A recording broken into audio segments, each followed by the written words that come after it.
Oh, hi, everybody. So sorry to ignore you for a moment there. Just getting everything started up and ready here on the old Streamsy. Okay. So we're going back to Shining Force 2. We're getting pretty close to the end here.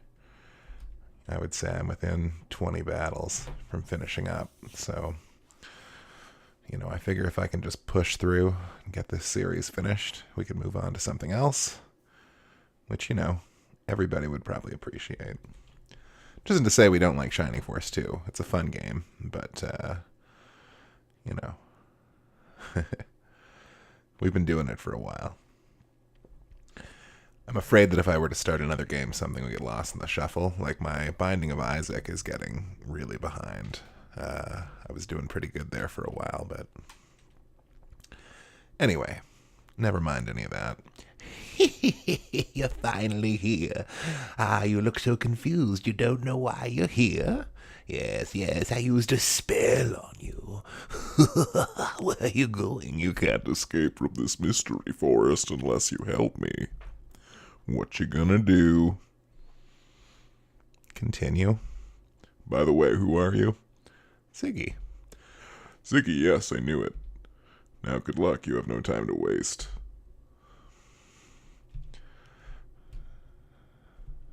So here we are in the town of Mulan. And we're just basically wandering around looking for that, as it turns out. The arm of the golem. Pick it up? Yeah. Ziggy picked up the arm of the golem. What does this mean? Well, it means that somewhere along the way, there's going to be a golem that's missing an arm. Just stay tuned, okay? Jeez.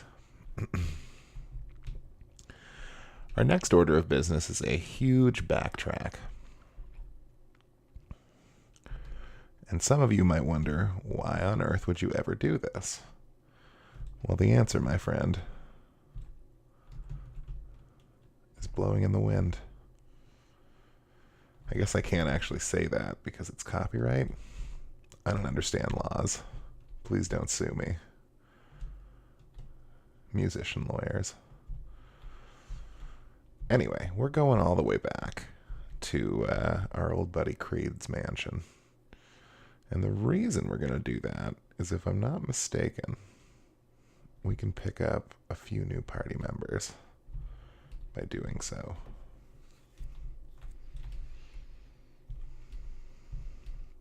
Remember this cave? We had to fight like enemies in here. Boy, those were the days, eh? Let's see. It is a far walk, though. Like, I won't lie to you folks. We're going to be at it for a little bit. But we probably won't be back to Parmesia for a while, since our business takes us all the way back to Grans Island. Yep. All right.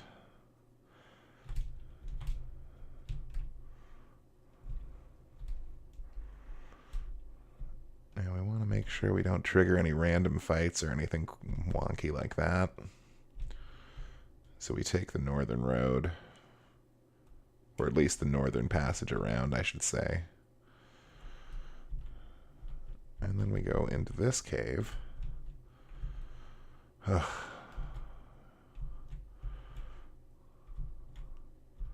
Is it worth it, you might ask yourself, what I'm doing? Hard to say. It depends really on what you find to be worthwhile.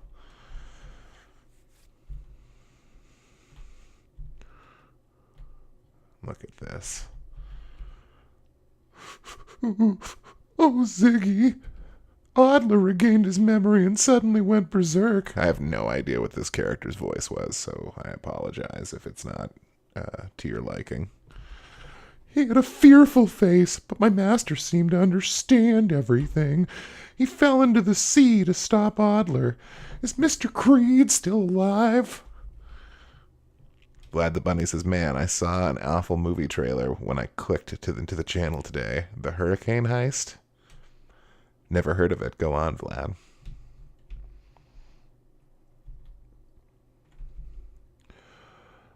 I was surprised to find I'd returned to my original size. What should I do now? I can go anywhere. Maybe with you? Yes. Randolph the War has joined the farce.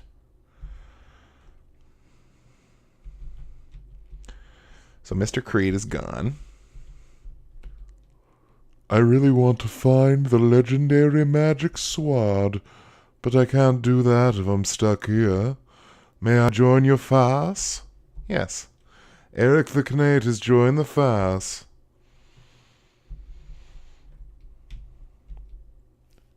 We're getting more farcers here. It's pretty grand. I'm free. Fresh air smells so good. Where should I go? Hey, may I go with you? Yeah. Karna the priest has joined the force. Or farce. Vlad the Bunny says, I think people are trying to commit a heist in a hurricane. Not as awesome as that may sound. That does sound pretty awesome. Oh man, Creed's house is just wrecked.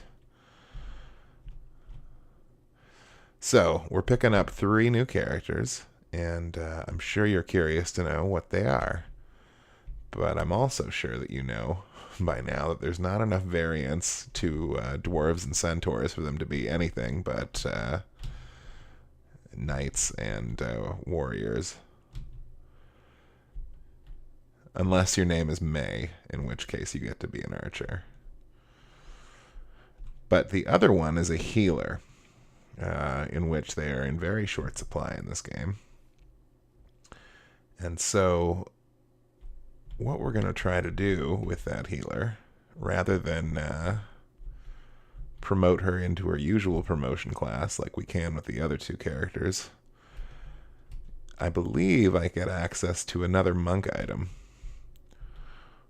I could be wrong, but I think that happens. So we're going to hold off on promoting her initially.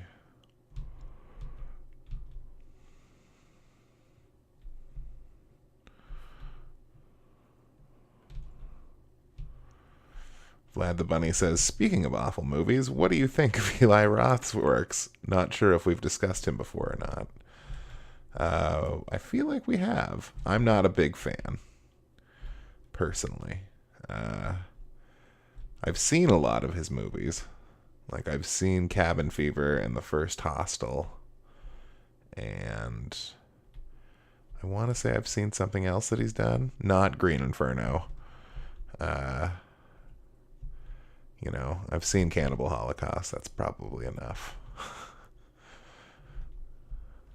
I sure hope I'm going the right way. I don't remember South Paramecia very well. It's been some time. I think we're coming up to where I need to go. Nope. Up here? Oh, man. I sure am bad at finding my way through caves. Okay,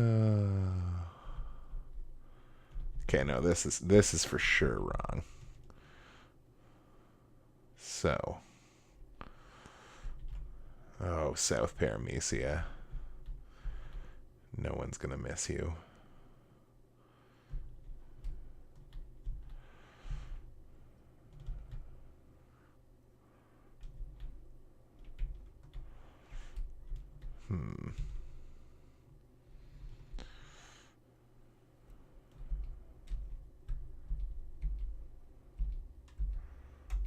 Can't just cast a Gress to go back to town? Bogus. Okay. So we're gonna go south. And hopefully we're not gonna be lost too long. Cross this bridge.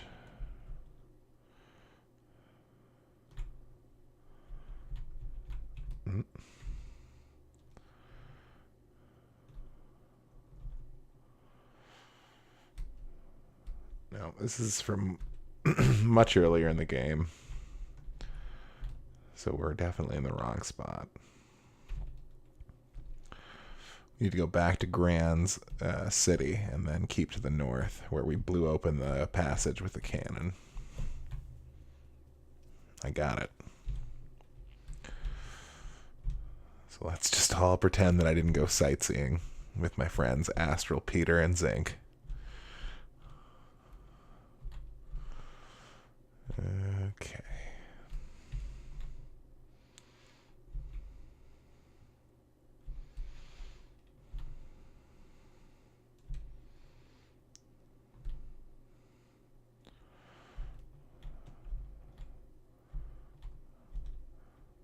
Just got to go around this mountain range and then down through this mountain range.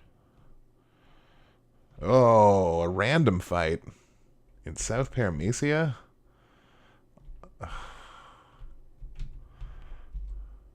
Orc lords. Bowmasters are fine. Skeletons? Why, this might be the stupidest fight I've ever seen. Let's do it.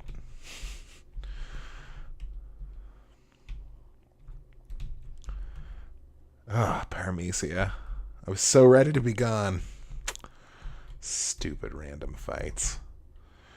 Vlad the Bunny says, his movies are just so bad. I learned that he directed the Bruce Willis Death Wish, so that is what made me bring it up.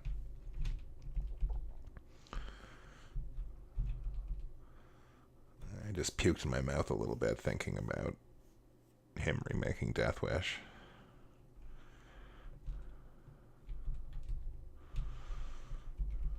I mean, I'm not a big Death Wish fan, so I shouldn't be talking like,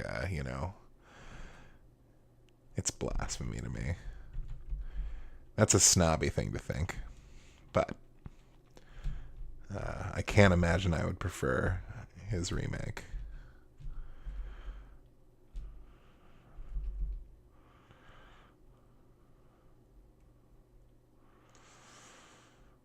Dark Soldier, Lizard Man. These are all enemies from my past. Lesser Demon. So this is going to be like a no experience point fiesta.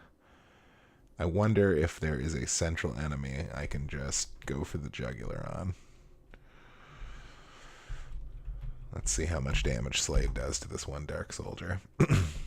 Slade attacks and does a critical hit of 33 damage to the Dark Soldier. Kind of disappointing he didn't take him out immediately. But buck up, friends.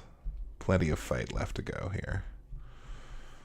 Tempting, though it is, to finish him off with Rick. I'm going to position Rick down here to start beating on this Bowmaster, who is an actual threat. 2 members of my party.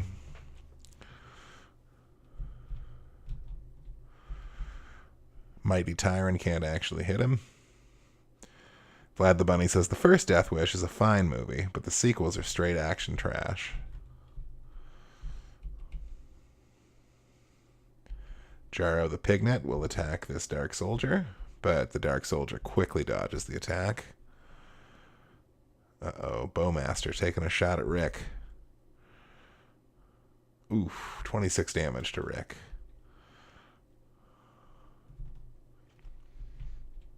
Jaha, can't reach anybody. This friggin' forest. Whoa, whoa, whoa. We don't need to blaze 3 this guy. This is a simple campfire affair. Damaged by 7. Dark Soldier was defeated.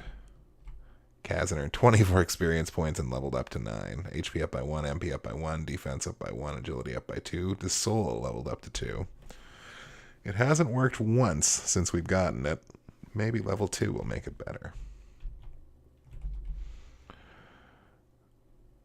Anyway, if nothing else, this should increase the money of the Shining Force, because we hopefully won't have to revive anyone. In fact, let's make that our secret bonus mission in this this fight. Don't lose anyone. So Peter does 21 damage to the Bowmaster. Elric slowly wheels his very, very, very slow cannon to the south. May taking a shot at the bowmaster. Her laser beams only damage it for 14. She earns 7 experience points. Tisk tisk. Vlad the Bunny says, I mean, they're fun to watch just because they're B movies, but no means good movies. I'm picking up what you're putting down. I like a lot of B movies. They aren't movies that I would call, you know, like good movies, but they're definitely movies that I would tell people to watch. Lizard Man got damaged by 23 from Slade. He earns 1 experience point.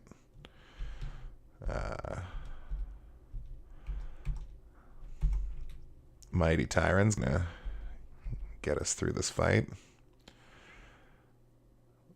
Apollo 2, 31 damage to Lizard Man. 28 damage to Bowmaster. That's a pretty good spread. That's like 60 damage. I'll have to remember that when we get to bosses.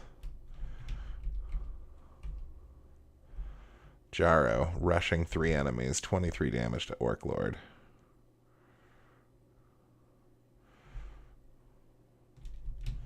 Okay, Kazan.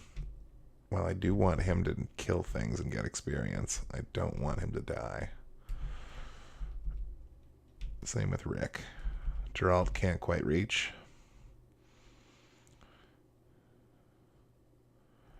He's going to cast an aura here. Aura level 1 from Dark Bishop. Recovers 18 hit points to Orc Lord. That Orc Lord recovers nothing. What's a Dark Bishop got packing? Aura 2. Ooh, and a Great Broad and a Blizzard. Well, that's great.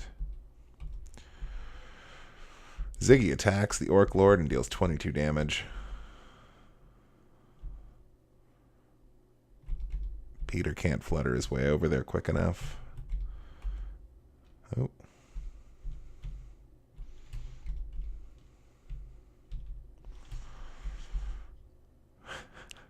That one little patch of path is like the only thing. The only way my party can safely traverse.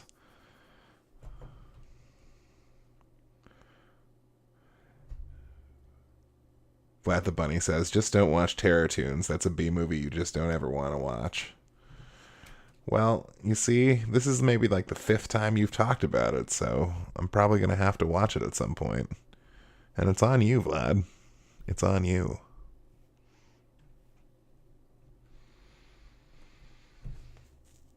There's a lot of those lesser demons in this fight. There's like 5 of them. I didn't see those ones to the south. I'm not worried about it because they're like super old enemies. Slade hits the Orc Lord for 29.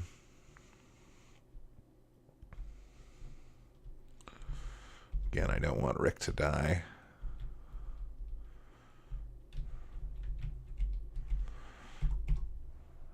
Gonna drop a Blaze 3 on this Orc. He got damaged by 18 and was defeated, thankfully. Kazan earns 49 experience, so you know, Kazan should still be killing Orc Lords.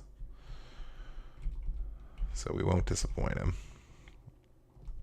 Except Jahaz going to take that one out for 22 damage. He earns 1 experience point and gains nothing.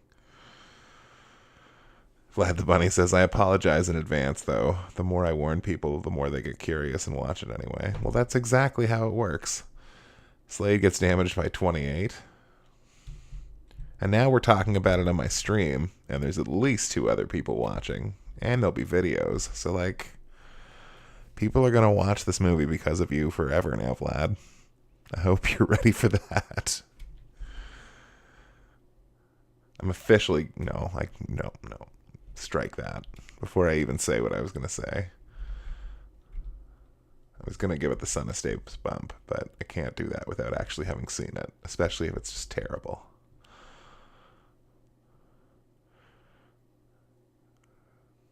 But, like, could it be worse than Birdemic? Ooh, Geralt got damaged by 25. So he's down, but not out.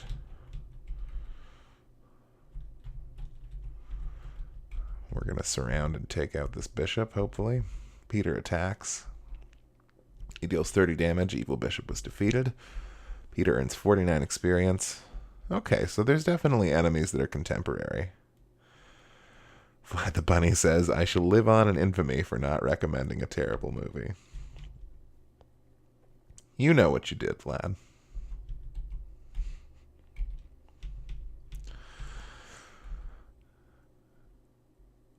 Vlad the Bunny says, I would watch Birdemic over it.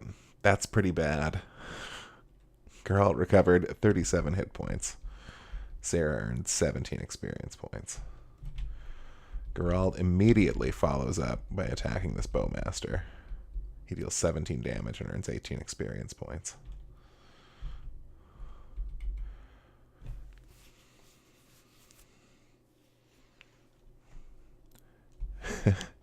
Here come the lesser demons casting blaze spells on the Phoenix. 8 damage. That ain't much.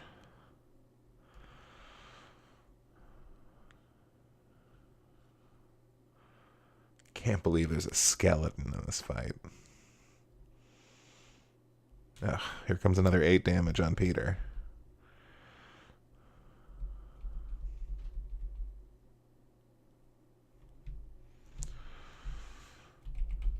The most important thing is to take out this bowmaster, so that's what we're going to do first. Slade deals 19 damage. Rick is going to kind of swoop in there and hit him too. He deals 14 damage. Bowmaster was defeated. Rick earns 39 experience points and doesn't level up. Vlad the Bunny says, now you know the weight of what I'm saying when I say I would watch Birdemic over it. Well, you know what? I've watched Salo, so it can't be that bad. No amount of badness is going to beat Salo. Which is not a terrible film, but it's certainly not something you want to watch.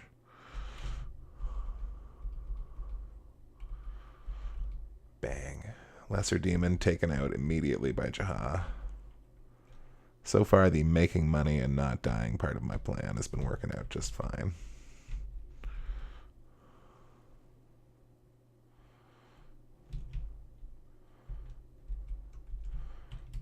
Now, I'd like to kill that guy with Kazan, but the only spell he's got... you know what? Let's try this out. S-A-L-O. Salo. It would be detrimental to explain exactly what Salo is. It's a movie that's considered up there with like Cannibal Holocaust for like more mainstream super gross movies. But unlike Cannibal Holocaust, it was made by somebody who like really knew what they were doing with like camera work and stuff. Sorry, nothing against Cannibal Holocaust, but visually it doesn't have the same chops that like Salo does. So while it's like a stupendously difficult movie to watch, it's also technically brilliant. So it's tough. It's a tough one.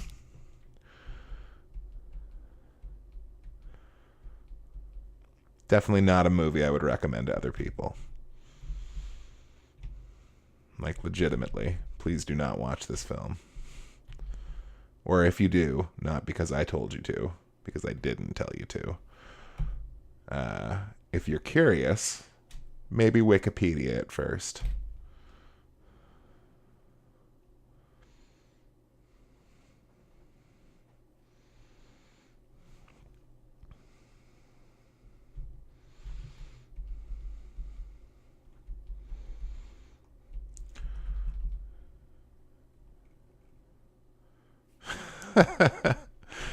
Vlad the Bunny says, now we gotta watch it. Haha. I would Wikipedia it before you do any such thing.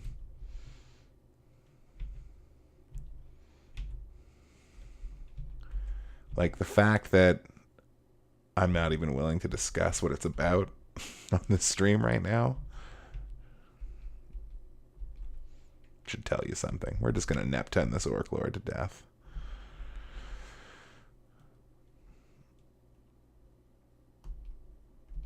Vlad the Bunny says we both have blood in our hands if people watch these movies. Well, it's not like I was this close to spoiling The Ring for people, but I won't do that. Not that I should have any sort of fear of doing that, since that movie has been out for literally forever at this point. And I really don't feel bad for ruining things for people that have been out for like 20 years. Oh, Lesser Demon dodged Rick's attack. This is monkey business. Speaking of monkey business, I just got Slade killed.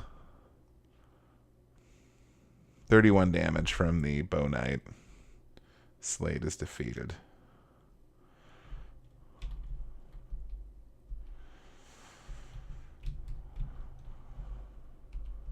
The bunny says especially the ring. Lesser Demon got damaged by 29. He gets a counterattack in for 4. Ugh, and as if Slade died. Come on, man. Like, pay attention to what you're doing at least.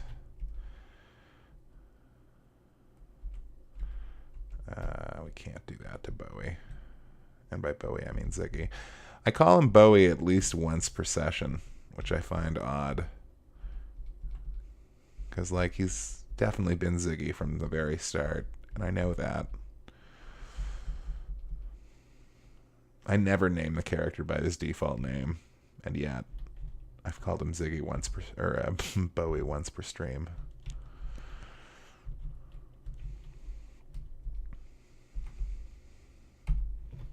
Just gonna toss out some heals for experience. Rick recovered 30 hit points. Pretty good, pretty good.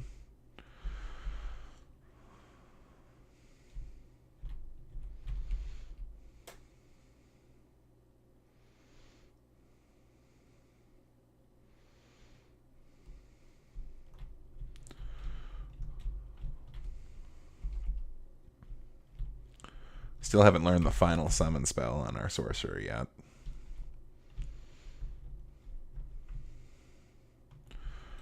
I really should just go for the jugular on that guy. But I'd rather do it with characters that aren't flying, because he can really hurt them. Vlad the Bunny asks, have you named him Major Tom before? No, I haven't. You don't get that many spaces.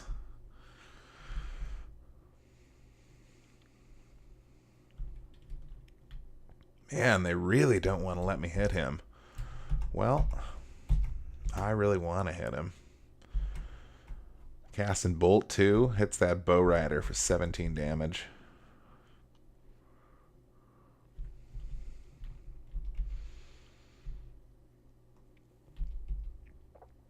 We're just going to savage this guy.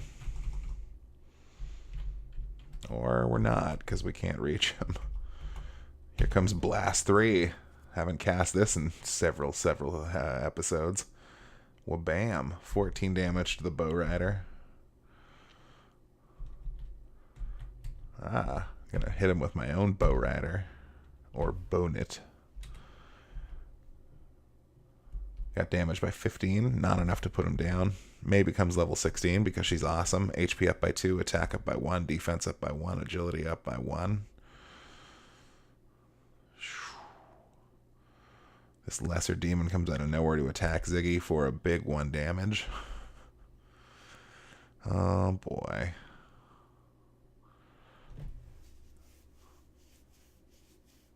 Another one comes up on Sarah and hits her for a more startling 18 damage. The skeleton doesn't come after us. Now I'll move Rick in to attack the Bow Rider. Hits him for 11. Rick earns 9 experience points. And though it may end the fight, much to my chagrin, I'm going to make sure Kazan takes out this Bow Rider before he can shoot and kill any of my flying characters. Bow Rider takes a heck of a lot of damage and was defeated. Kazan gains 49 experience points, but does not level up. And wouldn't you know, the fight's not over. So, I'm sending Jero on this Lesser Demon. He does 27 damage. Jaha moves up to melee this one. Wham. He does 33 damage.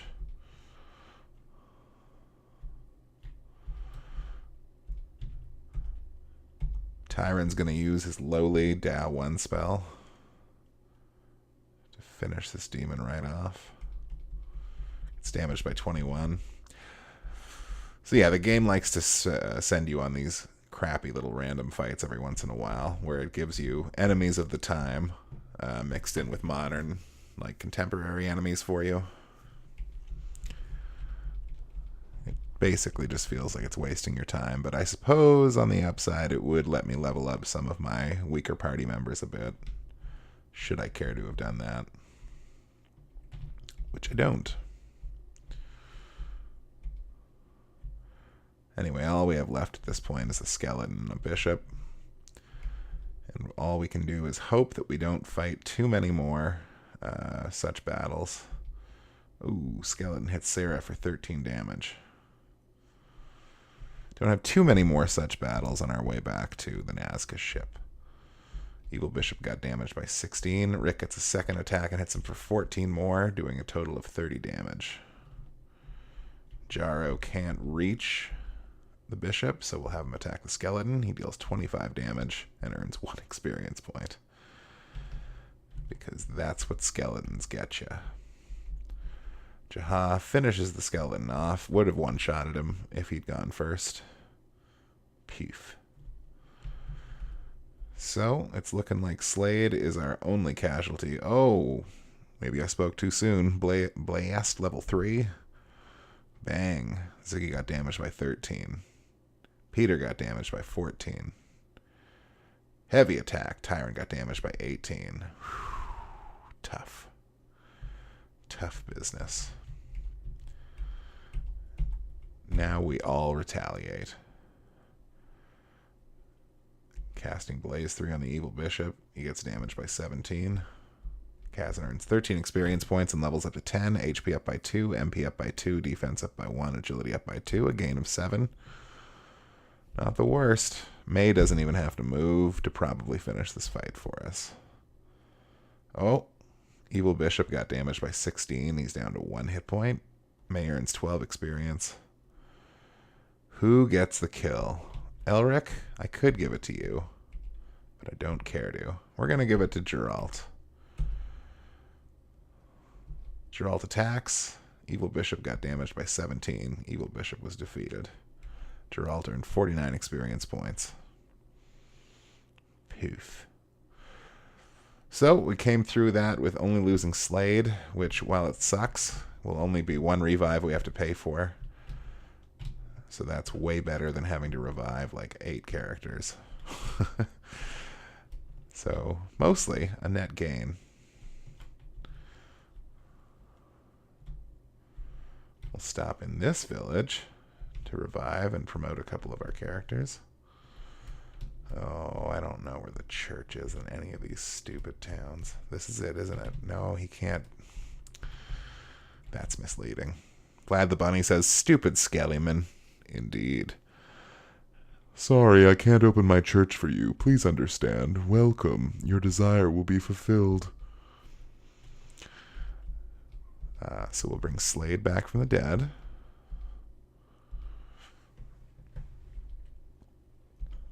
And even though we're not going to use them, we're going to promote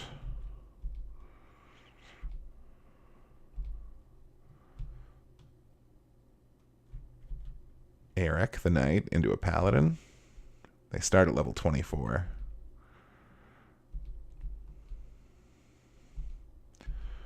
So he turns into a Paladin, and we will turn, what's that other guy's name? Randolph into a Gladiator, which looks pretty dwarfy, unlike the Baron that we promoted Jaha into. Now, if we'd taken Randolph earlier, we could have promoted him into a Baron, which I've absolutely never done. Maybe the next time I play, I'll take either Eric or Randolph. They are generally considered the worst choices, whereas Karna is considered the best because of how few priests there are and how excellent master monks are. Randolph wants to be promoted to a fighting class. He gets to be a Gladit. Gladut.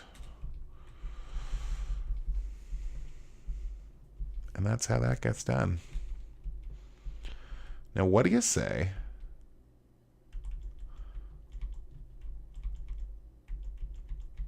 We get ourselves to Grans Island.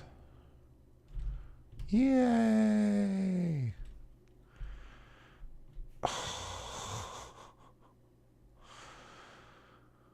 Jeepers creepers. Are you serious? Alright, well, this is cutting down a lot on the fun we'll get to have on Grans Island. But whatever. We should still, unless we get into several more random fights, get to at least an interesting fight or two. Now, once again, it seems like we're getting not entirely weak armies to fight, but we have a lot of lesser demons in the crowd. You'll remember these Dark Knight fellows from way back in the day. Not particularly fierce. It's been a while since we've seen a worm, but 75 attack. Yeah. So really the only modern enemies we're fighting are the Bowmasters, this evil bishop, and this brand spanking new enemy, the Chaos Wizard, who has the potent Blaze 4 attack. So we're going to want to give him some distance. Now, Blaze 4, while it is very strong, is a single target ability. So it's not as severe as an AoE spell.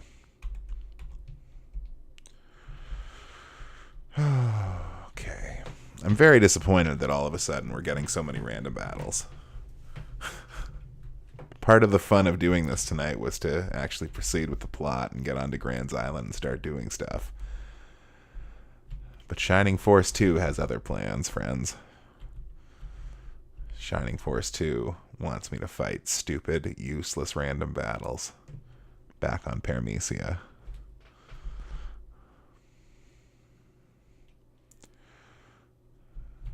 Will they all die if I kill the Chaos Wizard?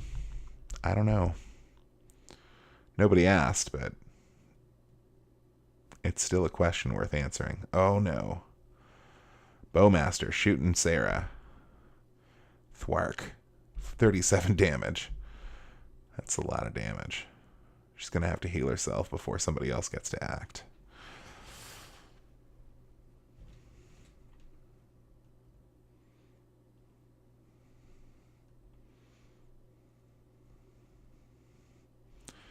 Lesser demon attacks brings her down to 16. You know what? I just had an inspirational idea. If I cast Aggress, it's possible that I can go to the last place I saved, which was Moon, which would get us around all of this crap. Look at this. I'm attacking a lesser demon with a stick. That's how much I care about a lesser demon.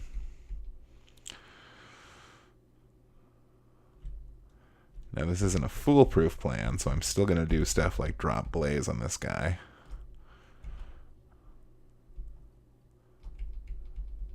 I mean, I guess it gets us out of the fight no matter what it does. It's too bad Sarah had to go and die immediately, because that's going to be money out of our coffers. Come on, I hope this works. Take us to Moon, please. Yes. Welcome, your desire will be fulfilled. It already has been, fella. It already has been. So we'll spend 320 gold to bring back Sarah. And we will proceed directly to the ship.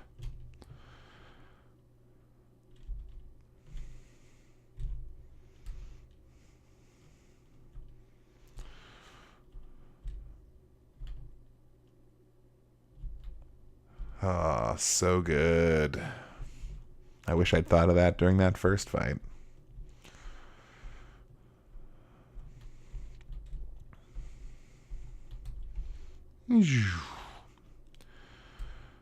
So here it is. This is the whole Shining Force so far.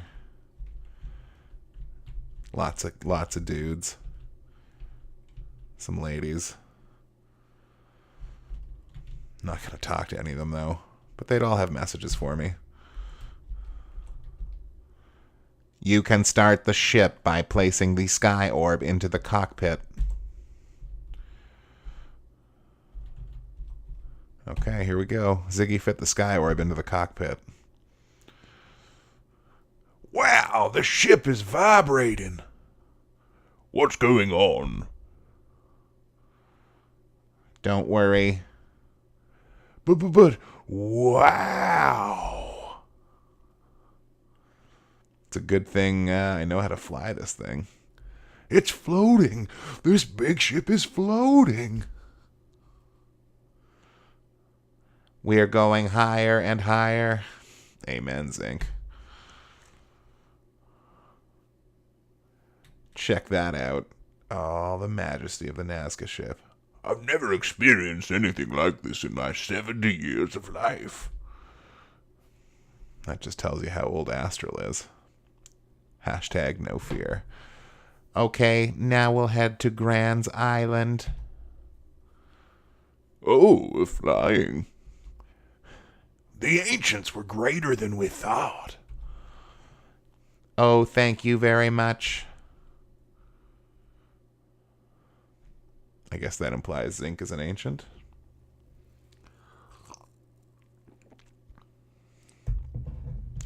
Ziggy is almost here already. Yes, sir, with an ancient aircraft. He'll be passing over the Cape soon. Good. I'll do anything to get my powers back. They're stronger than we thought, but I have an idea. Please let me try it. Well, I think it's better for us to shoot them down over the Cape. I agree. Thank you. Then may I borrow Odd-Eye? He's still damaged from his battle against Volcanon. Take Red Baron instead. Thank you, sir. They'll be passing over the Cape soon. Go. Yes, sir. That gasp, he wants everything. Remember Adler? You noticed that too. Yes, King Zayon. I'm afraid Geps can't stop Ziggy's advance. You really think so? I was just thinking of Ziggy's hidden powers. He must never underestimate him. Anyway, it will be a fantastic show. Ha ha. Oh, that's the voice. Finish the preparations before the Nazca ship flies over the Cape. How are the prism flowers? They're ready. Excellent. Now, come on, Grand Seal losers. The prism flowers are waiting for you.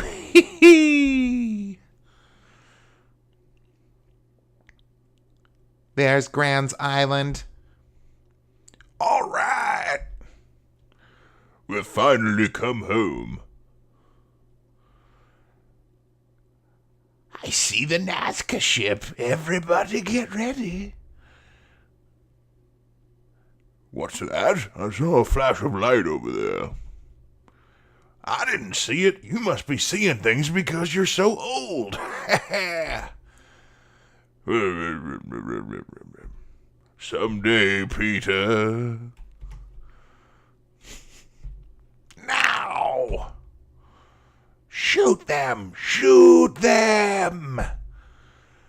Oh, lasers. How did he see the flash before anybody shot at them? That's a flub up. I did see something. Well, I didn't. This could be bad. Sir Astral, Ziggy, something is coming straight towards us. What is it? Oh, you know they're laser beams. Ooh, what was that? Lightning? An attack from the ground. I can't control the ship. We've sustained damage to the engine. We might crash. Crash? Gesp's trap. Dawn. I don't want to crash. Sir Astral, please help us. Zing, can you land on that cape before the ship crashes? I'm not sure. But I'll try. Oh, no. No. Oh, okay.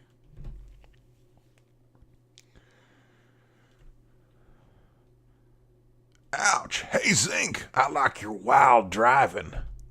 Where's Sir Astral? He's clearly right there. Oh, there he is. Sir Astral, are you okay? Ziggy, come on. Ziggy, come on. Right. Phew, we made it to Grans Island. Ziggy, Guest's probably coming for us. Evacuate the ship. What are you doing? Get off the ship. I'll go first. Okay. Thanks for showing me how to evacuate so well. Oh, well, my crew is a little discombobulated. I already looted that chest, so I'm doing pretty well. What a terrible waste. We've lost an ancient treasure. So about par for the course. Anyway, we have to go to Ark Valley. Ziggy, let's go. I'm going to take a second here to catch up with the chat. The Bunny says lots of interspecies erotica in that group. Absolutely true. From your garden variety fantasy races to turtle people and birds. Vlad the Bunny says, as we all know, 16-year-old JRPG protagonists know exactly how to pilot ancient airships. Yeah, and yet the robots seem to do a lot of the work. Convulsor says, this shit is crazy. Good to see you, Convulsor. And Vlad the Bunny says, not cool, Peter. Hashtag old man shaming. Astral's a bit of a kook and kind of deserves it. So here we are back on Grans Island, and it's wonderful. You're still alive? Gasp. Oh, I feel like I missed something. Unbelievable. You really are persistent. We'll never stop. We will not die until we destroy all of you. Oh, Peter.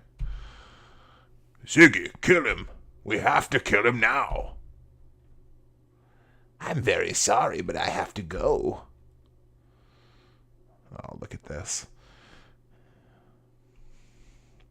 Don't let them advance.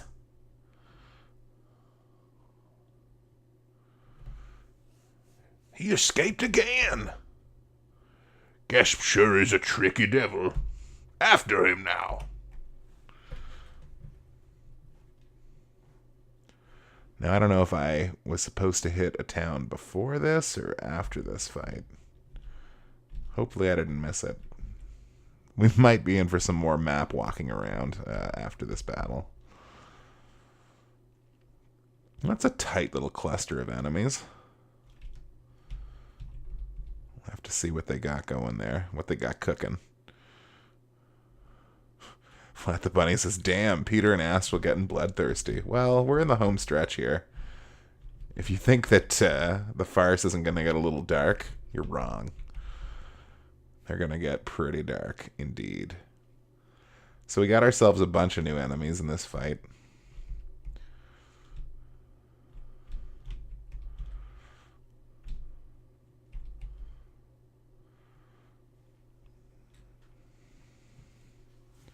But a couple of old faces,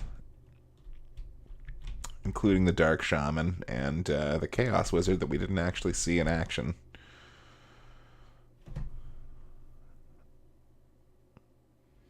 Purple worms, which you got to assume are worse than regular worms because they're purple. And that's just how that goes. Vlad the Bunny says, bets on Kazan fainting first. Well, you shouldn't make that bet with the person that's controlling them, but yes, I would take that action.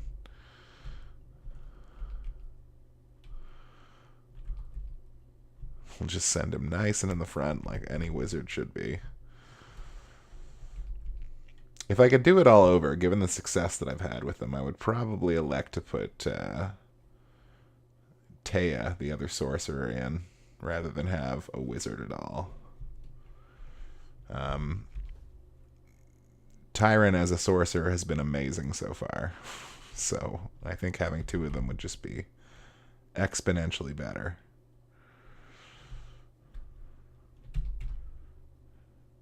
Vlad the Bunny says it's either Kazan or Geralt. Both excellent choices, but we'll have to see. I was reading around a bit today, and in addition to possibly having the space on my team for 3 different Master Monks, there's at least one melee character that I'm kind of interested in putting on the farce that I don't think I've ever used before. And he's one of the upcoming endgame characters that we're about to find. So if I'm going to get 3 Master Monks, which I'm not even 100% sure is possible, but I think is, that means 2 of them are going to replace the characters that are currently on the team, one of which I'm going to have to babysit up from scratch, basically. And I need at least 2 more spots on top of that. So that's like 4 spots that need to open up on the team. Geralt and Kazan might not make it.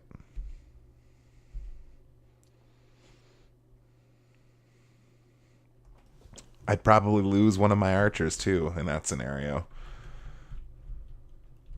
Probably Elric, but maybe May. I don't know. I just don't know.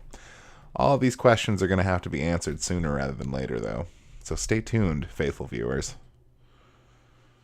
Though we are only on our 2nd battle of the evening, I'm going to say that short one that we aggressed out of didn't count.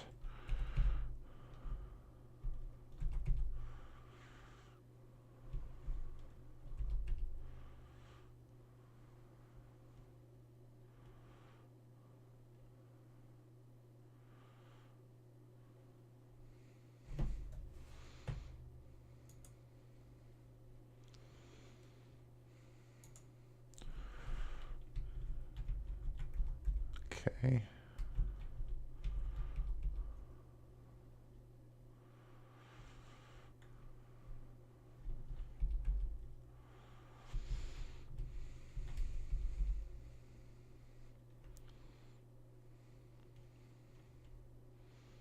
I'm kind of tempted to just make a formation here and let them come to it, as they are clearly going to do with this Dragon Newt. Dragon Newts always seem to be using their heat axes for no good reason.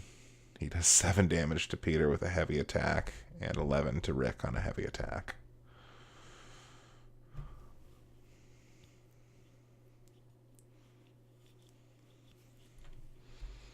Kazan can't quite reach, so we're going to keep him in the back. Geralt goes in for that melee.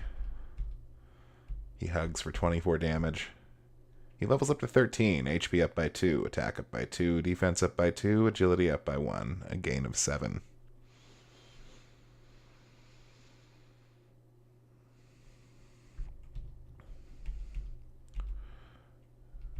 Ziggy, smacking the Dragon Newt with his sword, 26 damage. Ziggy earns 14 experience points and doesn't level up. May moves in to take a shot to finish off this Dragon Newt menace. Her laser beams do 23 damage. Dragon Newt was defeated. May earns 40 experience points. Puth.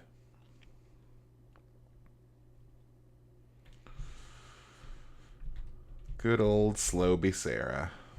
So slow.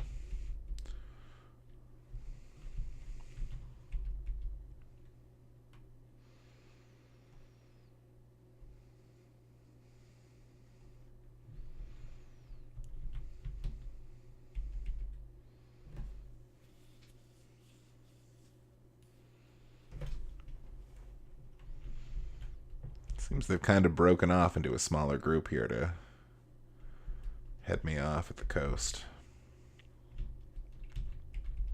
No matter. They will all fall.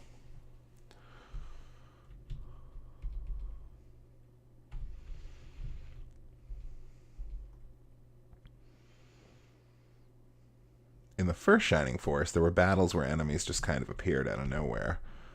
I hope I'm remembering that right, and it was the first Shining Force. I don't think that happens in this game.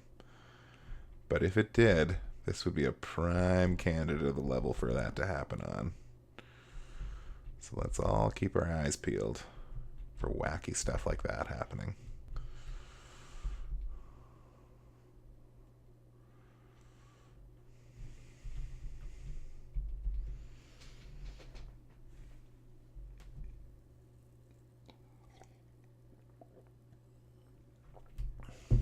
They don't seem to be coming any closer.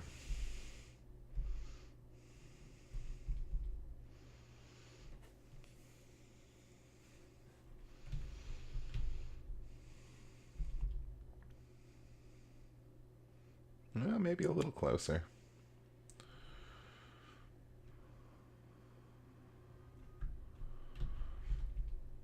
Time to set out some bait characters, see if I can lure them in.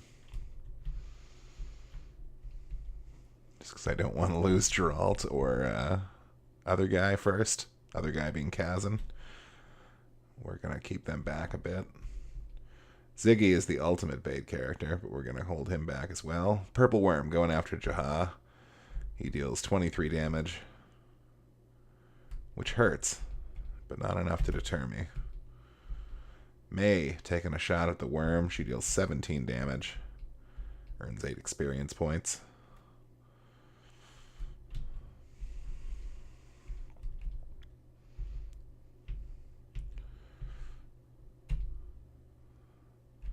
Sarah casts Heal 2, does a high jump kick, and heals Jaha for 18 hit points. I don't know why I did a Heal 2 over a Heal 1. Just go with it. Peter comes in off the coast like some awesome fighter jet and hits the purple worm for 34 damage and gets 11 experience, levels up to 18, HP up by 3, attack up by 3, defense up by 2, agility up by 1. I didn't see, but the point is, stronger. Elric takes a shot at the purple worm, finishes it off, gains 16 damage. Does not gain 16 damage. Does 16 damage. Poof.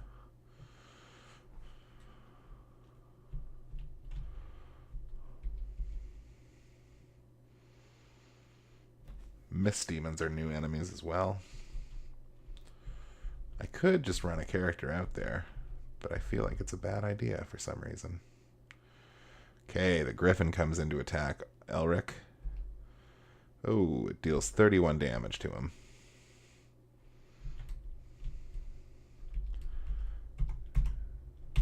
No one signed up to get mauled by a griffin, though I suppose that is the kind of thing that happens in the Shining Force. Griffin takes 20 damage from Kazan. The Fire Newt comes in to unleash his mighty heat axe on us, dealing 10 damage to Sarah, 9 damage to Jaha, and 9 damage to Kazan. Everyone's a little hurt. Rick flaps his little wings and puts himself between the Dragon Newt and nobody. He hits it for 16 damage and levels up to 15, HP up by 2, attack up by 1, defense up by 2, agility up by 1, a gain of 6. Vlad the Bunny says, not tepid axe. The same.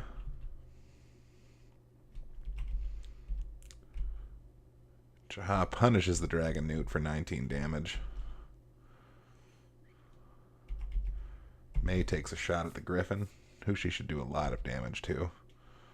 And she does. Critical hit. Griffin got damaged by 40. Griffin was defeated. She earns 49 experience and levels up to 17. HP up by 1, attack up by 1, defense up by 1, agility by 1, a gain of 4. Terrible.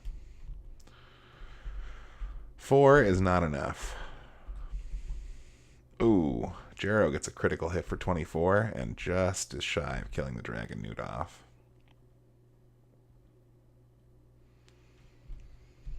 Now you're probably thinking I'm going to have Peter attack that Dragon Newt to finish him off, but no, I'm going to send him after the Purple Worm for an opening volley of 28 damage.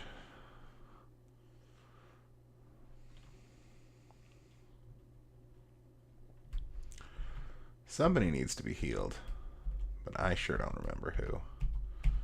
Let's find out. Elric, I think, is possibly the person I'm looking for. Yep. So Sarah will heal 3 Elric for 31 hit points. Vlad the Bunny says, if Peter fought the Griffin, Peter Griffin. Well, we'll see if we can't make that happen. Elric's gonna kabang this Dragon Newt to death, though, first. Blammo! Dragon Newt got damaged by 17. Dragon Newt was defeated. Oh, I got a heat axe! Ah! Elric earned 49 experience and turned up to level 16. HP up by 2, attack up by 1, defense up by 2, agility up by 1. That's only a gain of 6, but I'm happier with that than 4. May. Purple Worm, breaking formation to attack Jaro. Deals 46 and poisons him. Ouch. We'll have to remember to heal Jaro. And detox his poison. So they're starting... Oh, Peter Griffin! Griffin attacks Peter. He deals 29 damage. Indeed, Vlad. A tepid axe of my very own.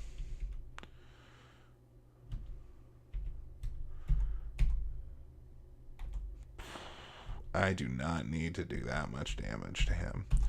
We're going to go for just a simple Neptun. Make it rain on this Purple Worm. Got damaged by 30. Exactly enough to kill him. Tyrant earns 30 experience points, but doesn't level up.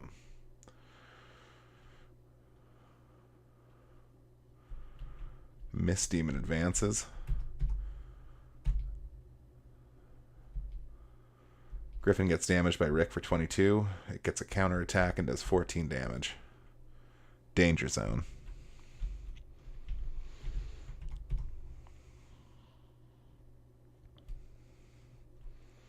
Oh, I really wish Peter got to go.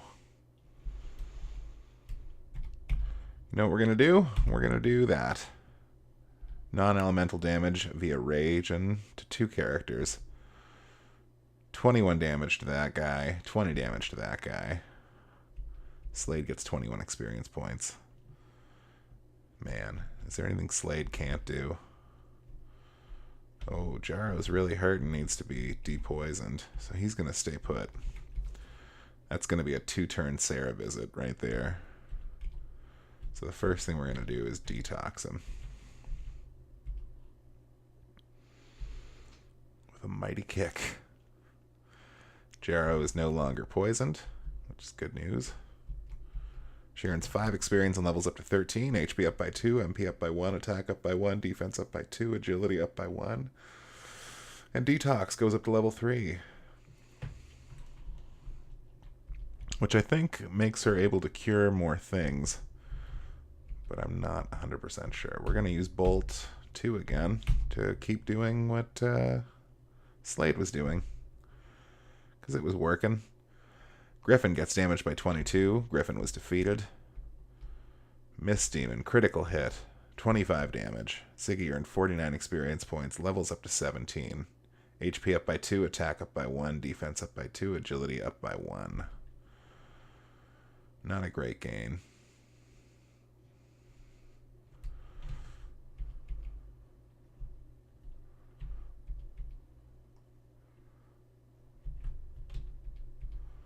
Peter's going to swivel around and hopefully take out this Mist Demon. 30 damage, Mist Demon defeated. Peter earns 49 experience points. So this is going pretty well. I don't think I've lost anyone yet. 6, 7, 8, 9. Yeah, no one yet has been lost.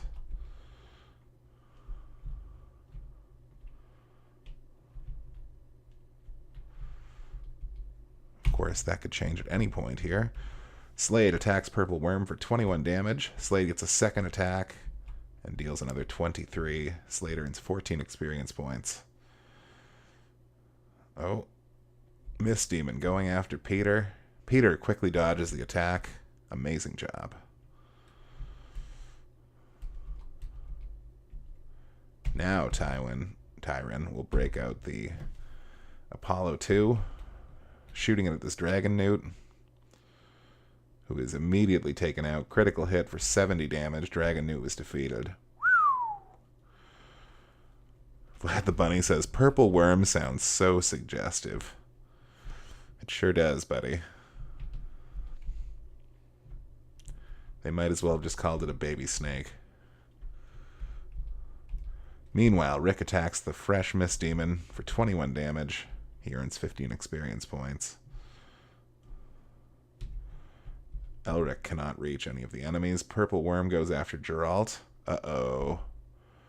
Geralt got damaged by 31, but didn't die. Ziggy can't cast any spells, so he's just going to kind of chill over here. Jaro still needs... Oh, and as usual, I skip Sarah's turn entirely. So that's a turn that Jaro will be sitting out and doing nothing. Mist Demon gets damaged by 33 by Peter. He earns 24 experience points. May moves up to take a shot at the Purple Worm. Her laser beams are enough to defeat it. 17 damage. Purple Worm was defeated. May earns 25 experience points. We're making a lot of cash. Making a lot of cash. I immediately go against what I just said and have Jaro attack the Mist Demon for 18 damage. Mist Demon was defeated. Jaro levels up to 15. HP up by 2. Attack up by 1. Defense up by 2. Agility up by 1. Monumentous. So we're down to just 3 enemies. Oh, look at that, Mudmen. I told you this would be the level for this to happen. Oh, Mudmen. So many Mudmen. Just when you thought you were about to win the fight, Mudmen. Okay, what do we do here?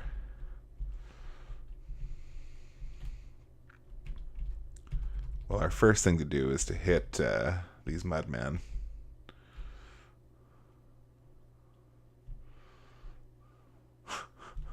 Freaking Mudmen. Mudmen everywhere. Vlad the Bunny says, wild Mudmen. You saw it here first, lad. It's Mudmen o'clock. Jaha hitting the Mudman for only 14. Mudmen have great defense, so it might be impossible to bring them down in time before they take their dirty revenge. Mudman get hits by 19 for a critical from Geralt. We're doing our best to take these guys out. Kablam. 10 damage from Elric.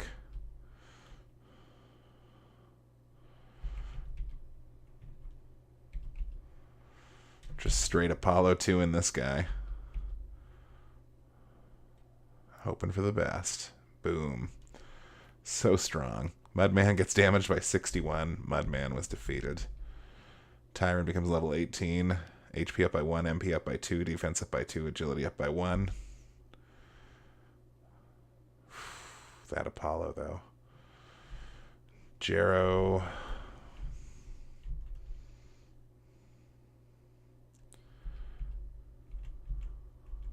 Okay, we gotta have a look at the whole picture here to make sure that Jaro's not flying himself into danger. We're gonna pull Jaro back to his original position of getting healed. Oh, it doesn't matter though. This bow rider is almost certainly gonna take out Rick right now. Oh, he doesn't. He's down to 10 hit points. Rick holds on by the skin of his teeth. Ziggy runs up to hopefully finish off this Mudman. Whump. 17 damage. Mudman was defeated. Good job, Ziggs. And now it appears to be the Mudman's turn. No. Peter, going after the first Mudman, does 25 damage. Mudman was defeated. The Mudman threat. Seemingly the tides have been turned once again. Okay, she can actually move there and still heal 3 him. Jaro recovers 37 hit points. 14 experience for Sarah.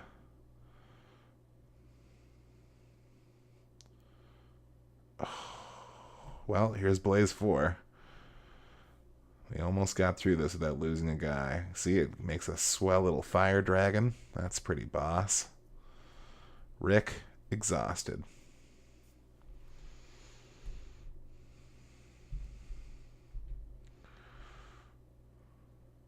Tyron cannot reach the Mudman to cast a spell to take him out in one shot, so he won't try. Kazan can't do anything, really.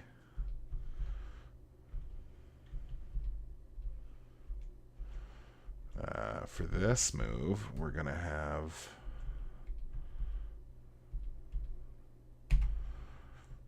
an AoE attack on all 3 of these characters from Slade. Critical hit. Bow Rider gets damaged by 23. Chaos Wizard gets damaged by 19. Shaman gets damaged by 17. Slander at 34 experience points, I mean.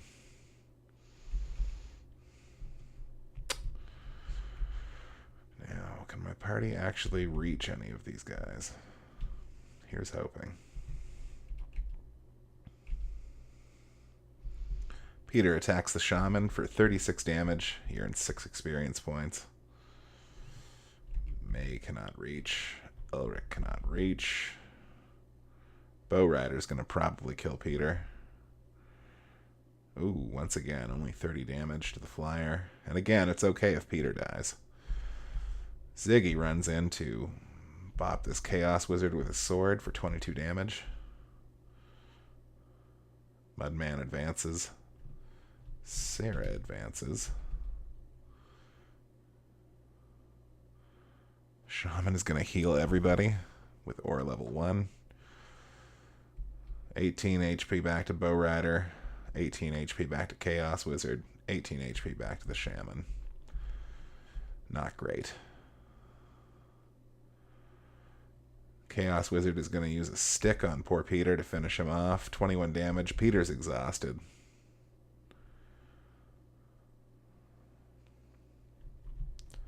Well, nuts to that, I says. Slade assassinates with a critical hit for 34 damage, the Shaman. He earns 32 experience, levels up to 18, HP and MP up by 2, attack up by 1, defense up by 2, agility up by 1, for a gain of 8. Ooh, Tyron still can't reach anyone he needs to zap with magic. So we pull him back. Jaro, freshly healed from Sarah, moves in. Oh, Chaos Wizard dodges the attack. Jaro earns only 1 experience and is a great failure to all of us. But here comes Jaha, hitting the Bow Rider for only 14 damage.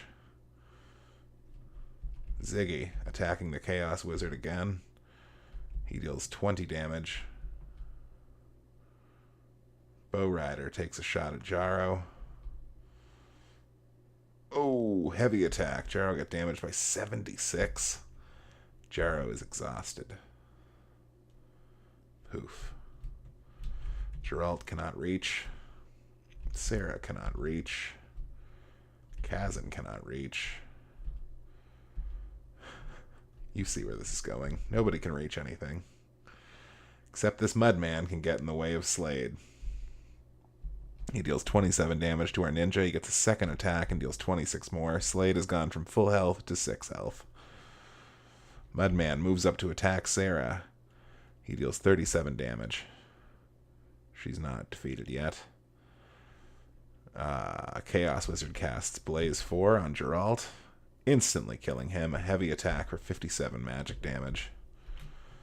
So much for not losing anybody. Slade goes up to finish off this Chaos Wizard. 20 damage. Chaos Wizard defeated. Slade earns 49 experience points.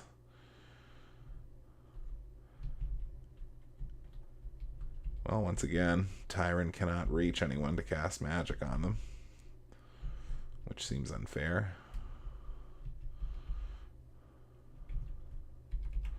Jaha moves in to hit the Bow Rider. He deals 13 damage.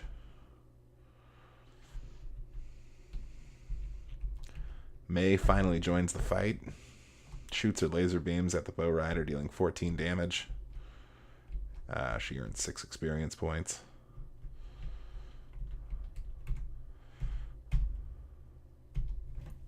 Kazan, finally doing something in this battle, drops Blaze 3 on this Mudman. Deals 22 damage. Not the worst. Mudman goes on to kill Slade, I'm assuming. Yep. Heavy attack. Slade got damaged by 35. Slade is exhausted. The Farce just dropping like flies now. But what's this? Ziggy attacks the Bow Rider and deals 14 damage and cannot defeat him. He'll take a shot at Sarah and finish her off. Remember when we were winning this fight?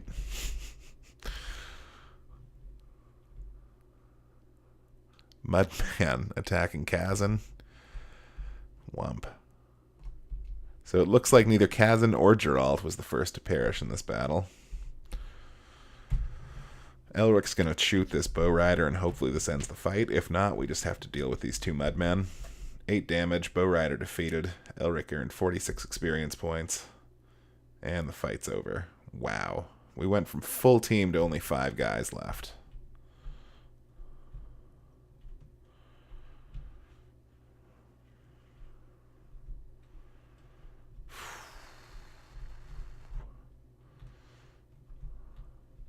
But at least we finished that fight.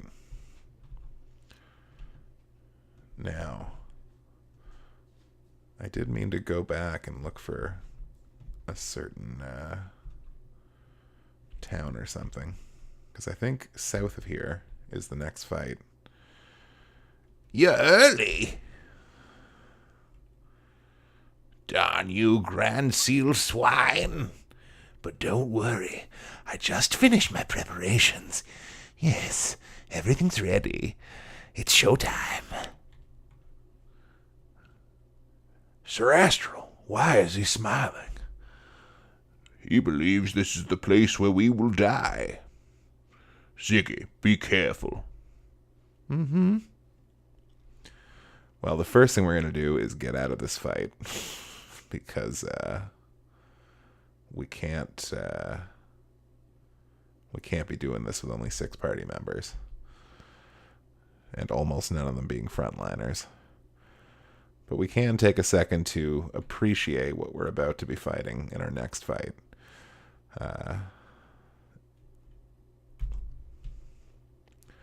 So this is the infamous Prism Flower battle.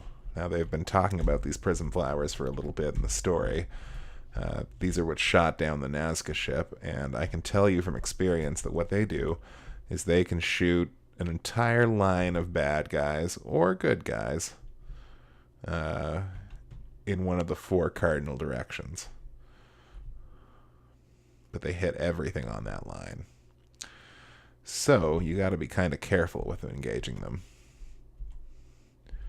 But none of that right now. Ziggy casted grass level 1. Okay, so now we're at the dojo. There's a master monk here. Where are you from? I used to be a priest. Do you need my help? Welcome. Your desire will be fulfilled. Ugh, so long, money. So we're going to revive all of our characters now. Sarah's revived. Kazan's exhausted.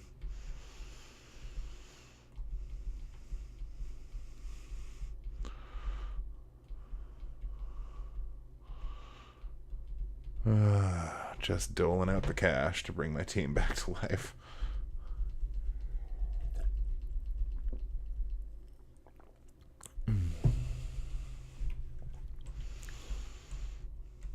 At least Ziggy didn't die, so I didn't lose half my money.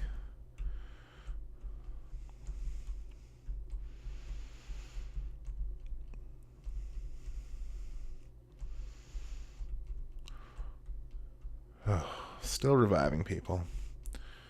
We're going to save while we're here.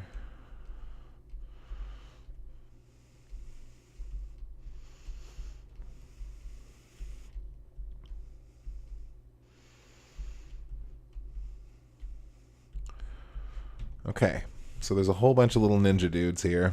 Let's see what this guy says. Yeah, we can't even talk to that guy.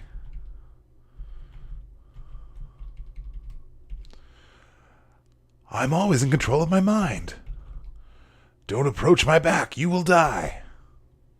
And so on. So we're going to search everything here because I believe... Oh, a brave apple.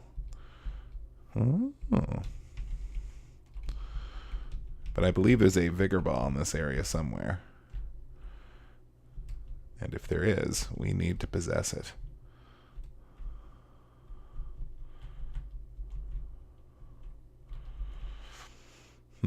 Suspiciously nothing up here.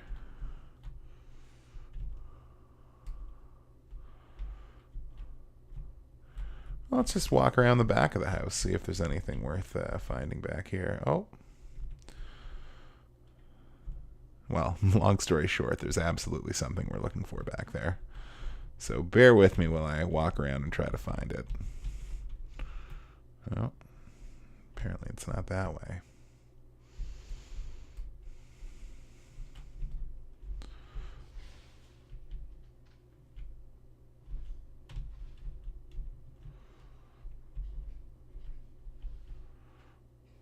Well, this isn't good. Oh, this looks promising. Ziggy opened the chest and found a mithril. Passed the mithril to Sarah. We like mithril. We're going to need our mithril soon. What if I go this way? Oh. This trial and error will eventually lead to where we're trying to get to. I hope. Just stick close to the house. Who's there? Oh, this is a sacred place. Whoops. She's too beautiful for you. Back. Back. No. No. No. Wait. Is that you, Sir Astral? What? Who are you? You know me? Oh, you don't remember me? Well, sorry. I'm Sheila. I was a pupil of yours in Gallum. I was preparing to become a priest. Sheila, I can't believe it. How is that scar on your chest? Remember, you snuck up behind me and tapped my shoulder? And you kicked me in the chest and it left a scar. How could I forget? How indeed? Nobody but Sheila knew about that scar. It still aches sometimes. I'm sorry I kicked you. Oh, that okay. Great translation. How have? Hey, aren't you gonna introduce us? Of course. All in good time. By the way, what are you doing here? I came to kill Red Baron. He killed my fiancée. Oh, I'm sorry. And why did you come back to Grans? How did you know I'd left? To reseal Zayon. The king of the devils? Yeah, listen, Sheila, all the killings lately were caused by him. He'll destroy the entire world. He must be stopped. Is Red Baron his follower? Could be. Okay, I'll do it. Her clothes just appear. Close your eyes. Whoa. Sir Astral, please let me go with you. Now that she gets a face, she gets a voice. We welcome you, but can you fight? I've made my body into a weapon. Where did you learn to do this? You're a priest. This is a very long join me for an optional character. Like, this conversation is going on forever. I was, but now I'm a master monk. We could always use another well-trained fighter. Sheila the Mimic has joined the force. The farce. Let's see what the chat has to say about that exchange. But first, We got a strong ally. Many Gallum soldiers are in the west. We must be careful. what a posse I'm rolling with here. So let's check in with the chat here. Vlad the Bunny says, walking around like a drunk in the JRPGs. We all do it. Convulsor says, classic Astral. Dude was definitely molesting that kid. Vlad the Bunny says, free candy with Astral's Wizarding School. This is fishy. Look, guys. Sometimes Wizarding School gets a little weird. Now, we're still looking for another Vigor Ball in here somewhere. So keep your eyes peeled for where there might be one. Not that way.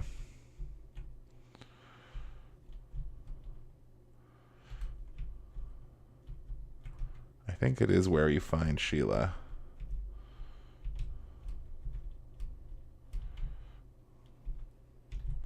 Sheila will definitely be joining the farce, by the way. I'm not sure who I'm going to remove for her.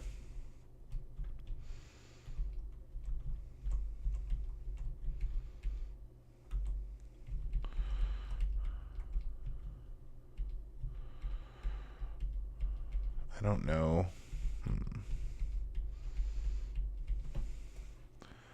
Give us just a second here, gang.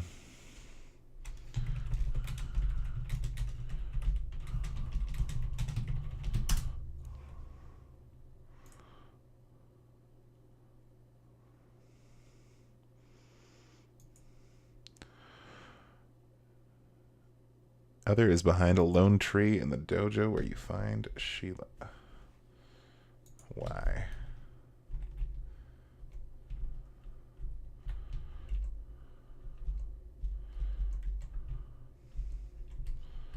Behind a lone tree.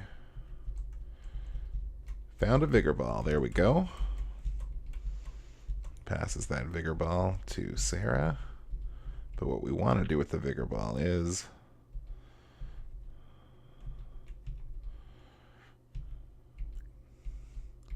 I don't know if this is actually necessary, but we're going to give it to Karna. And then we're going to go back and talk to this fella in here.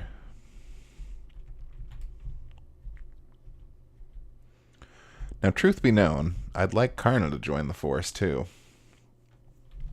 But I don't know if, with her being level 1 at this point, if that's actually a viable option.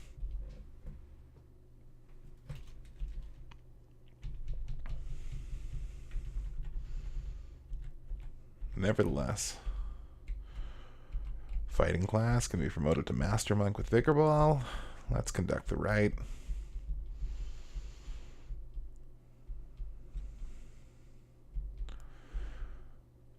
Now, the problem with adding her to the battle party is that we can't actually get her a weapon yet.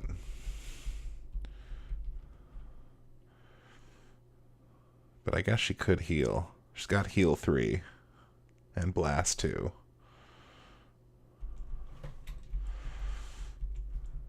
So I guess we will take a little trip to the caravan and see about switching some people out.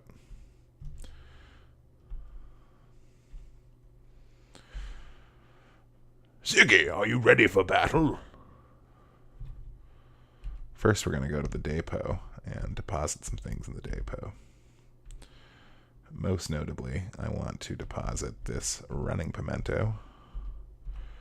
And I don't think we need the sky orb again.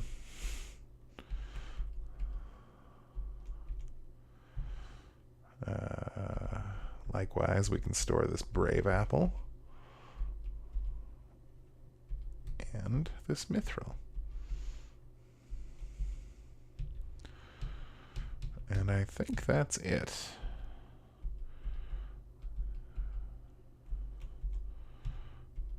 We're actually going to just put all these rings into the storehouse too.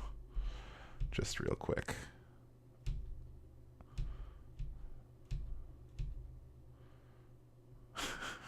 There's our tepid axe and our wish staff. The wish staff is actually probably pretty good, since I believe it lets you... So sorry, is she actually... Okay, yeah. So the next thing we're going to do is purge a couple of people off the team. Those people are Kazan. Kazan for sure gets to leave. Now, who will the second one be? I don't know.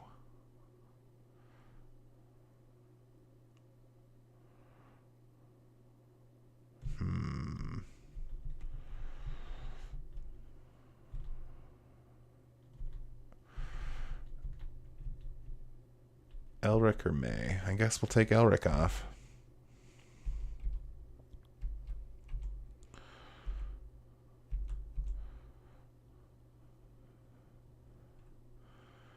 Flat the Bunny says, game needs Wilfred Brimley dog. Not everything can be Dragon Ball, Vlad. Oh, I didn't add members to my party, which is an important follow-up step to this process. So even though she doesn't have a weapon, we're going to throw Karna on because she gets boost, and boost is a pretty good spell. We are also going to add Sheila, because Sheila is a beast. And now we've got the official Charlie Angels trio of Shining Force 2. So, with that done, there's only one thing left to do, and it's go fight Prism Flowers.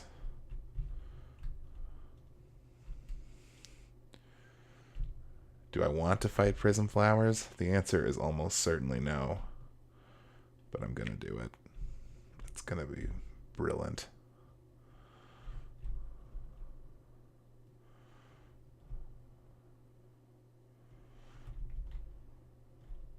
Oh, there's a town here, too. Let's see what's in this town. Gallum soldiers, run! Ah! No, wait, we're not Gallum soldiers. No? Oh, my mistake. Oh, it's obvious. I can see it in your eyes. That's it. Welcome to Raft. Every peaceful person's welcome. Thanks, bud. How did I miss this town before? Okay, well that's good. We can get Karna a weapon, and maybe some other characters. What's up, boy? We guarantee all items to be in good condition. Now, see how they're not giving me any new weapons? That's because soon I'm going to need to craft weapons with Mithril, which is expensive. Vlad the Bunny says we have wolfmen, birdmen, and turtlemen, so dogmen wouldn't be a stretch. Oh, they're probably in there somewhere. We'll buy an Iron Knuckles for Karna. She's only down 10 attack from the others. Let's see if Sheila needs that upgrade too. She does.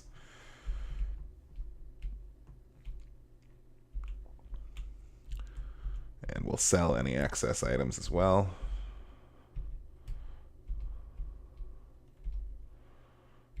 Like her brass knuckles.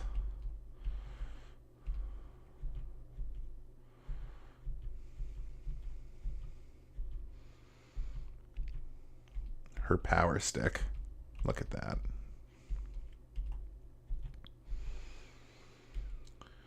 Oh, we'll keep the heat staff and the wish staff. Sorry, that's the heat axe and the wish staff. We'll sell her great shot. And I think that's it. The mage staff is a keeper. What's down here? What's in this pot? It's empty. Convulsor says men. Oh, look at all this stuff. Empty. Empty. Empty. Dark inside. Empty. Dark inside. Healing drop.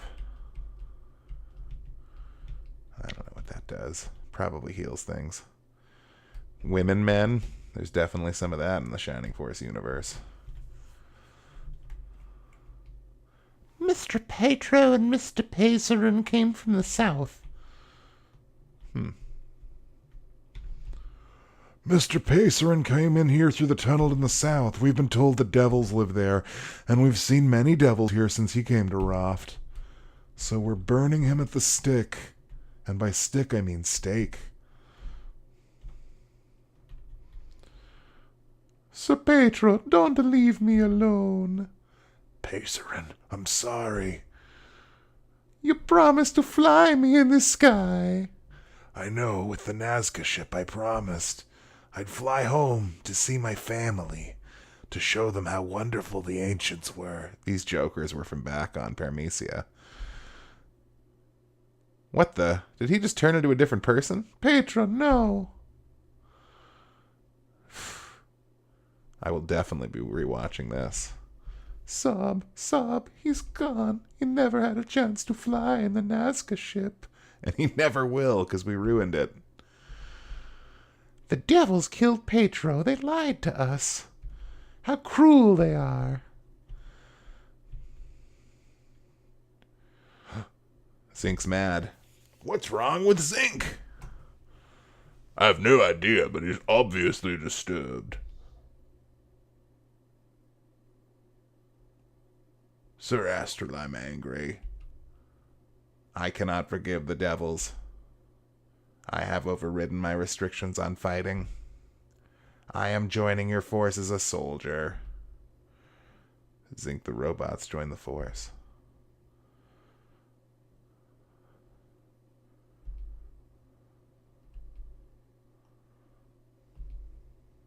Let us go defeat the devil army. Now we got a bona fide robot. Convulsor says, now we're cooking. Vlad the Bunny says, is he hanging himself? Oh, someone was in the bed. Yes. So now we got a robot on the team. And I don't know if Zink is worth using or not. We're going to forgo him because we have a lot of people to add to the crew still. Nobody but the dwarven blacksmith can work with Mithril. Check this guy's pot. It's empty. Zink, are you okay? You were captured by the devils. He seems okay. We were able to find Mithril on Grans before. The dwarven blacksmith lives in Grans Forest.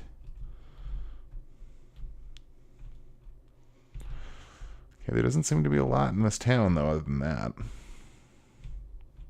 Oh, what do we have here? Ziggy opened the chest. Ziggy found a blizzard. He received a blizzard.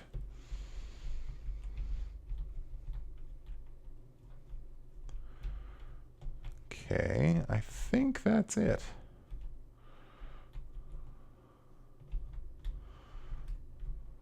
Just do another once over to make sure.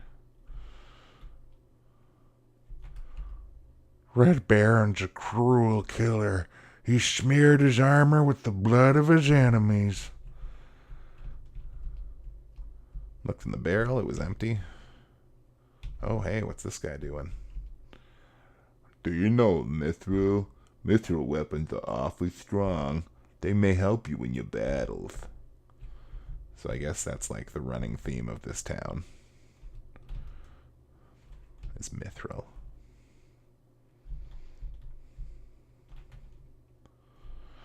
Okay. Well, we're done in here.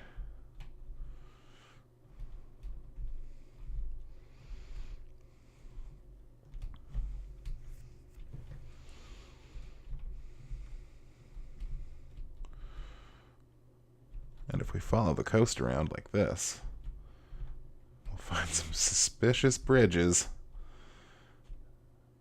And even further south.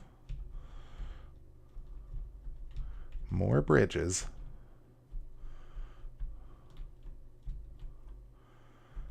And then what do we have here? Some sort of ruins? Vlad the Bunny says a blizzard brought to you by Dairy Queen. I wish. Oh, I walked on a magical stone tablet and got teleported into this strange room. Now let's look around here a bit. Lots of little teleport stones here. But who's this fellow? Why, it looks like a golem without an arm. Do you suppose, if we were to use our arm of golem, that something might accomplish here? Something might be accomplished, I should say. Ziggy put the arm of the golem on the golem. Oh, wow. Stomp. Stomp. Oh, it feels good. My power's back. Thank you. I can move again. How can I express? Oh, yes, I'll join you. I'll protect you. Hey, Claude the Golem has joined the force. The farce. We've gotten a lot of characters this session.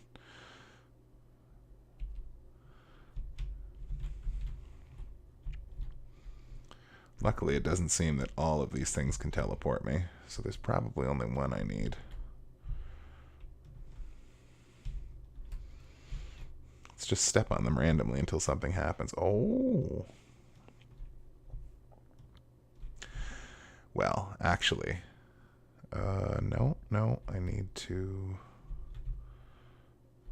yeah, because that'll actually take me back to Parmesia, which is nice, but I don't want to go there right now.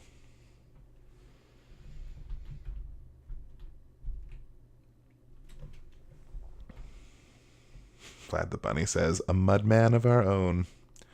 Indeed. And in fact, he's the character I'd like to try and mix into my party that I've not used really before.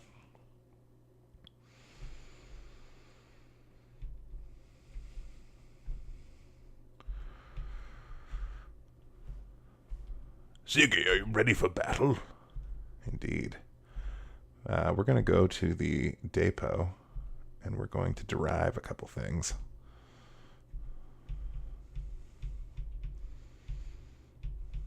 Look at all these things we've saved up. How many mithril do we have, just out of curiosity? I think there's something like 15 in the entire game. I have not been trying to get them all. This is not the stream you want to watch if you're trying to find all the mithril locations. Just so we're clear. That's one mithril. I want the running pimentos, though. That's what we're doing here.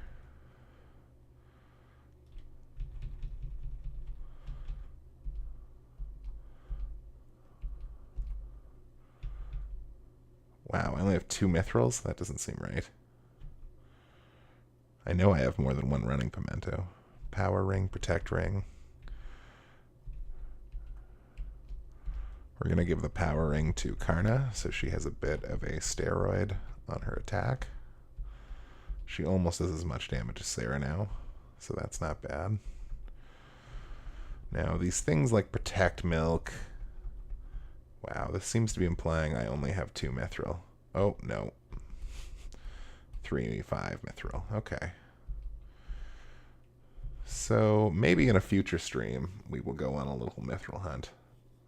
See about picking up some of those ones that I missed. Because the mithril weapons are definitely superior to what most characters use.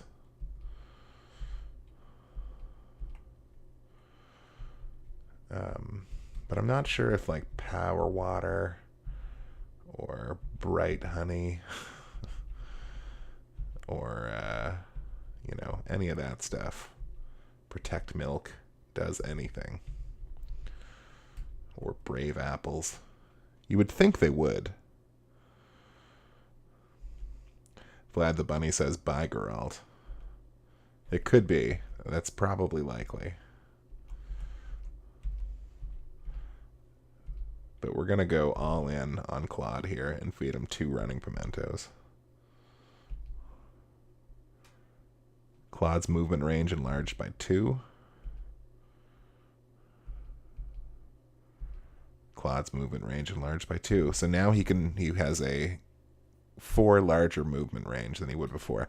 As a mudman, he doesn't move very far per turn, but by feeding him those 2 consumables, he should permanently be able to move a ridiculous amount. So let's see if that helps him. I forgot to add him to the battle party. Who quits the battle party?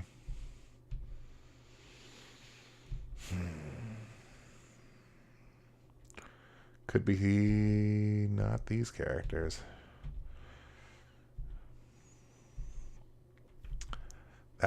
Yeah, I'm really worried about having Karna because she's only level 1, but we gotta try her at least.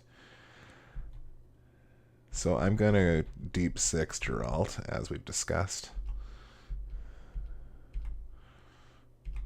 I feel bad about it because he was just starting to come back, and like he does gain a lot of points every level up. But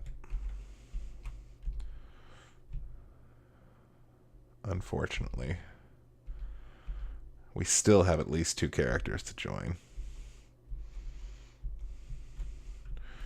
Okay, so we've got our new farce all set up. Let's go fight some prison flowers.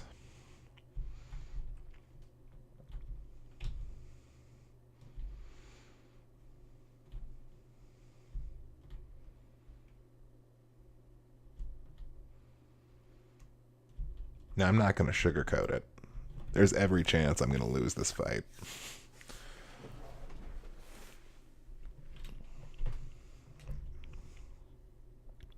Wow. Doesn't even look like the shining force of our last session.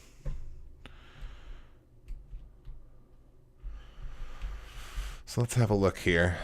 So again, prism flowers, we need to be careful not to put characters in the same row as them, or they will get shot.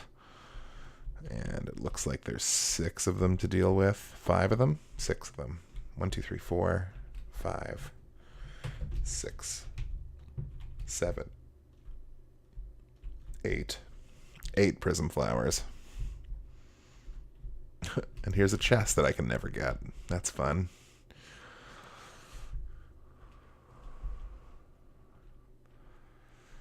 Okay. Let the games begin.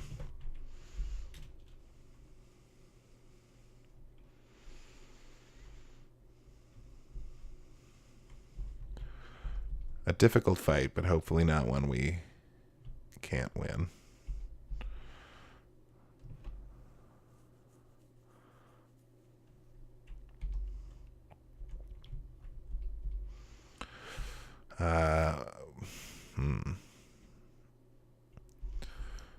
Part of me feels like I could just sort of stand here and send my flyers to deal with the first prism flower to give me a bit of breathing room. But of course then this dragon newt's going to run up and use his tepid axe on me, dealing 9 damage to Slade and 8 damage to Rick.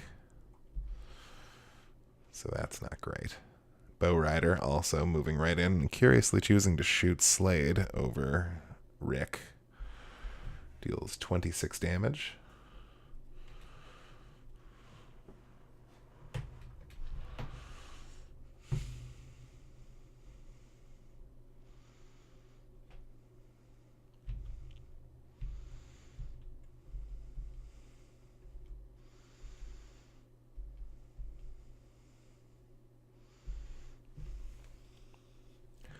May takes a shot at the dragon newt, dealing 25 damage. She earns 8 experience points.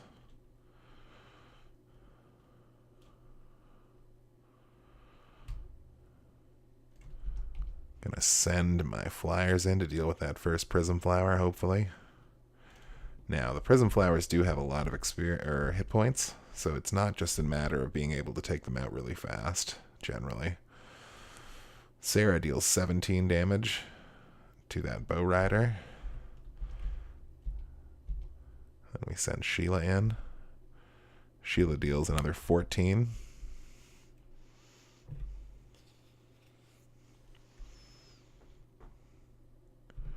Look at how far he moves now. Such a beast. Oh, Dragon Newt dodges Claude's attack. Claude gets a second attack and deals 27 damage. It's pretty good. It's pretty good. Karna jump kicks the Dragon Newt for 20 damage. Dragon Newt was defeated. Sky Cummy says, Stapes, I finally caught you live. Hey, Sky Cummies, it's been forever. Wonderful to see you, though.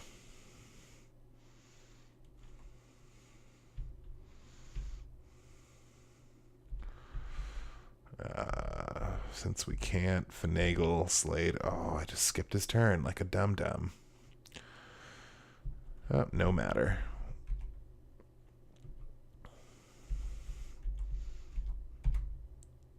We're going to cast Neptune on that chump. Zap. Here comes the rain. Bow Rider got damaged by 33. Bow Rider was defeated. Tyrant earned 30 experience points. Pretty nice. Okay, we continue to maneuver our flyers in the way of this Prism Flower. But this Griffin has some ideas and immediately goes after Tyrant, damaging him for 23. Which is a lot, but not enough. Sky Cummy says, whenever somebody calls you Stapes, you should be like, no, Stapes was my dad's name. Bad jokes are bad. Stapes is another family member's nickname, so it was quite confusing the first time someone called me Stapes. Oh, now you see what I've got going here? This is exactly what I was talking about. I got 3 characters on a line here, and this Prism Flower might just take advantage of that. So in that spirit, I'm not going to have Jaha attack. And instead, the Prism Flower is going to get attacked by my flyers here.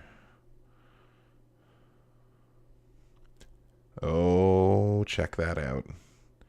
They do have a very far range. Prism Laser. Bam. Claude got damaged by 13. And that was just for Claude.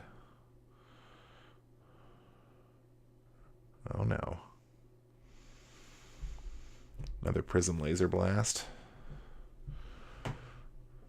Ooh, Peter got damaged by 14. So they don't do a lot of damage, but they can hit you from very far away, and they can hit multiple characters.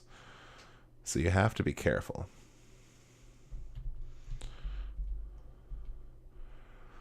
But regardless, May takes a shot at this Griffin that's attacking us and deals 27 damage.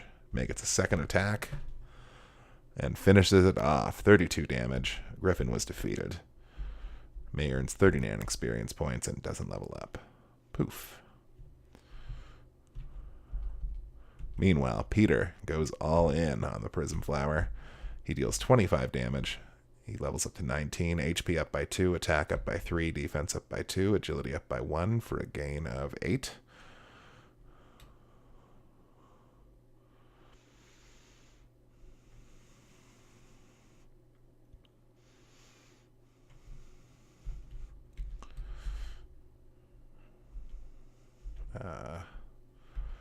Because I can't remember where that Prism Flower was shooting from, the one that hit Peter, not the one that hit Claude, I'm going to play it safe and heal him from afar with heal 2.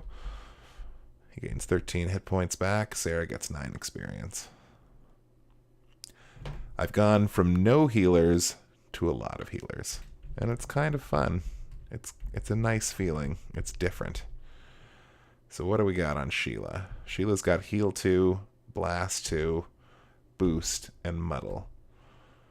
Gotta be honest, that's not my favorite setup of spells. Nevertheless, she'll cast heal 2 on Tyron. Healing Mem up to 51.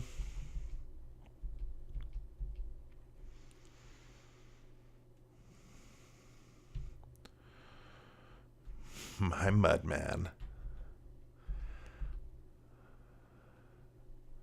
He moves a ridiculous amount now thanks to those running pimentos. I really hope this is oh, it's not even.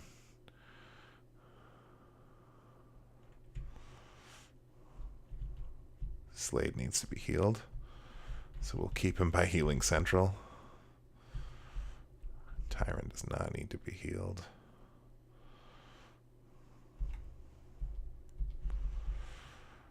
Rick gets another attack on the Prism Flower.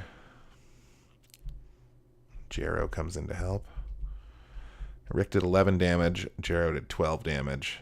This is all relevant because probably one of those flying characters is the next to leave the farce. Maybe. Could be Jaha, though. Loath though I am to get rid of a character from that far back. If we can get rid of Kazan, we can get rid of Jaha. Slade gets healed for 18 hit points.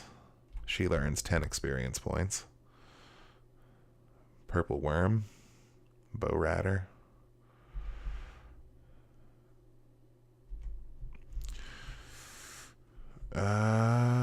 No, we gotta take this Prism Flower out. I was thinking I could just send Peter to start fighting the next one, but it's not wise. So Peter deals 27 damage, that Prism Flower is defeated. But the Bow Rider from the south comes rushing up to take a shot at our man Peter and deals 31 damage to him. This hurts.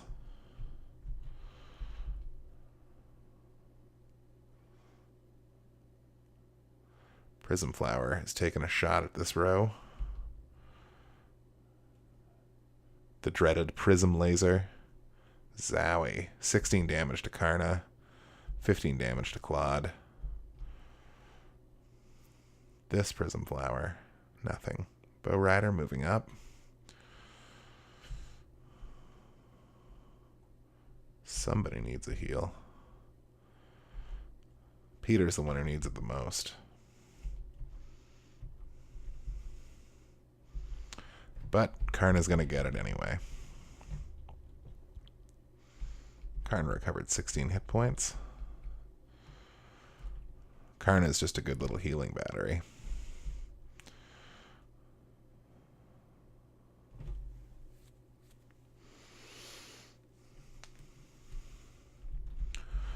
So Claude is going to immediately move over and start getting into this Bow Knight's face. Critical hit for 20 damage.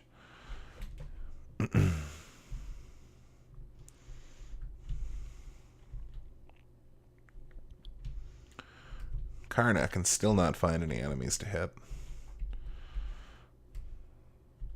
She has heal 3, boost, and blast. I'm going to cast... I don't even need to cast that spell.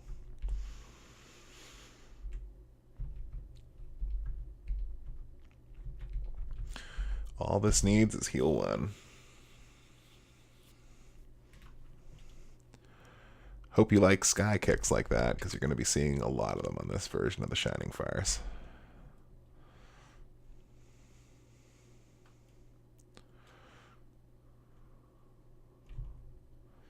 Slade is still pretty hurt.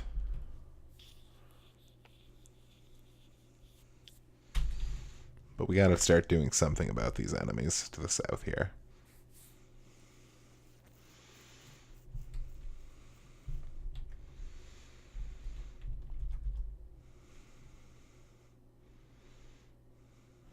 Bow Knight taking a shot at Sarah. You gotta figure, or Karna, I should say. Of course it's a one-shot kill. She's level 1. Karna dies. I feel like there's a lot of that in Karna's future, which is kind of too bad. I don't really need her with the 2 healers, but I want as many heals as possible. Healing is really good in this game. Oop. Prism Flower's taking a shot at Jaha. Zap. 16 damage to Jaha.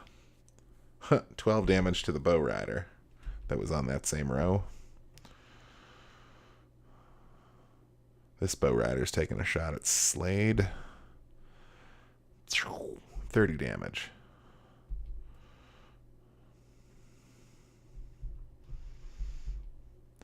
Meanwhile, Bowie, aka Ziggy, aka Major Tom, goes in to deal 14 damage to that same bow rider, which is not enough to take him out. Now you might think I would move Peter over to go fight the bow rider, but you'd be wrong. He's thrown a tornado, a critical hit tornado for 37 at that prism flower. He gains 29 experience points. May, on the other hand, will absolutely take a shot at this bow rider. She deals 16 damage, I should say, and defeats him. May gains a level. She's 18, HP up by 2, defense up by 1, agility up by 1. Again, only a gain of 4. Oh, from downtown, the prism flower taking a shot at Peter. He needs to go see someone with heal 3. Badly. But he probably won't get that chance because this purple worm is going to finish him off. 29 damage. Peter's exhausted.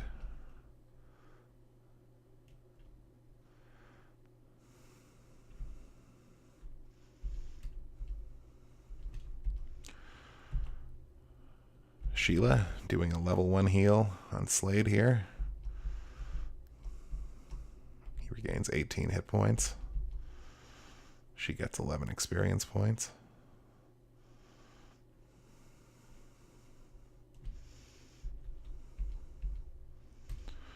Claude goes in to finish off this prism flower, and he does. 16 damage, prism flower was defeated. Claude earns 49 experience points, but doesn't level up.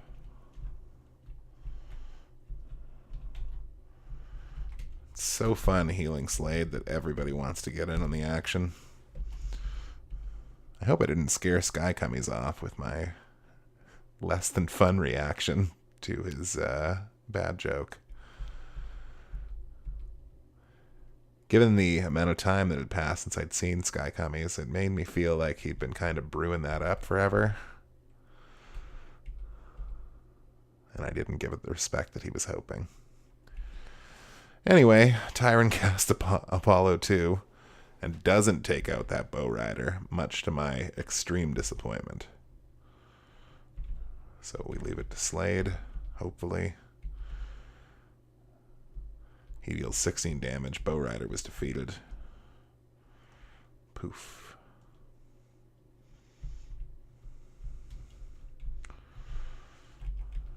So our Pegasus Knights are going to start taking apart this purple worm. Jarrow does 18 damage.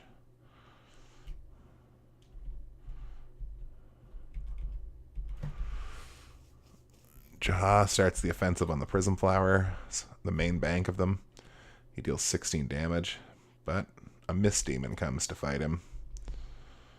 Deals 26 damage to him. Rick flies down to attack the purple worm that's fighting Claude and Jarrow. He deals 18 damage. Oh. May getting shot by a prism flower. Zap. 13 damage to her. 13 damage to the mist demon that was attacking Jaha. Prism flowers are dangerous business, man.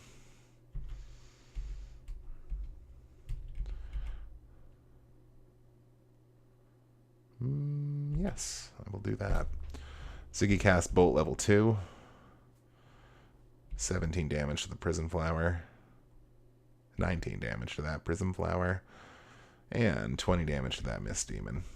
Ziggy earns 42 experience and levels up to 18. HP up by 2, attack up by 1, defense up by 2, and agility up by 1.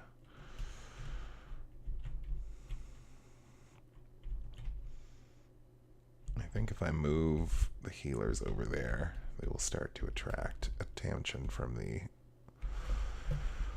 lower prism flowers.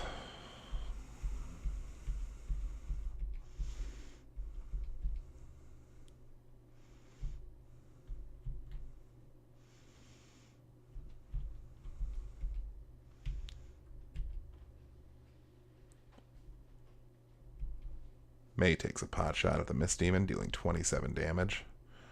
It doesn't seem as wise as attacking the Prism Flowers. But the Prism Flowers can't move. Purple Worm attacks Jaro for 46. Jaro is poisoned. That's not good. Does she have detox? She does not. Okay, well,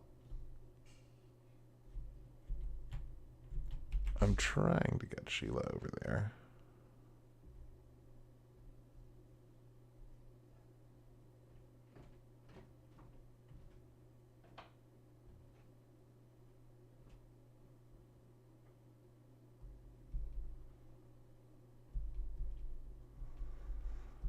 Oh, Prism Flower.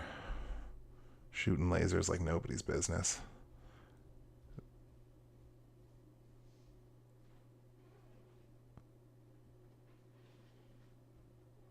That one curiously didn't attack. But Jaro is exhausted.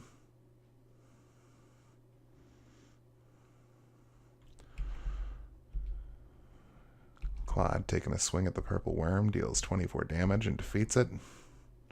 He gains 49 experience and levels up. Wow, he is quite the gain. 2 HP, 2 attack, 3 defense, and 1 agility.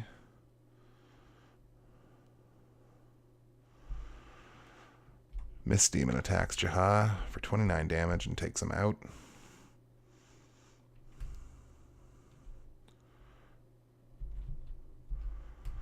I'm going to move Slade here and cast Ragin right there. Level 1 Ragin should do non-elemental damage, and a lot of it to a lot of the assembled bad guys there, including a critical hit to kill the Mist Demon. 49 damage, 19 level, 2 HP, 2 MP, 1 attack, 2 defense, 2 agility, and rage in level 2. Pretty good level up.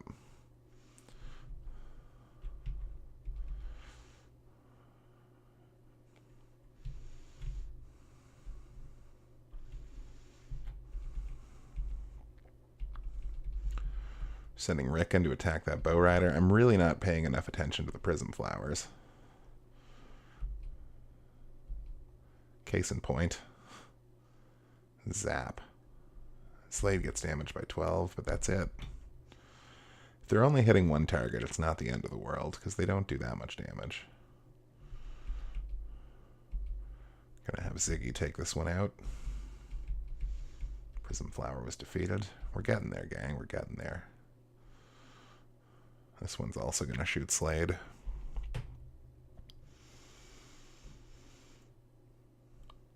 Ooh, 13 damage. The bow rider has some very curious targeting priorities. He takes a shot at May, but takes her out, so maybe I'm wrong.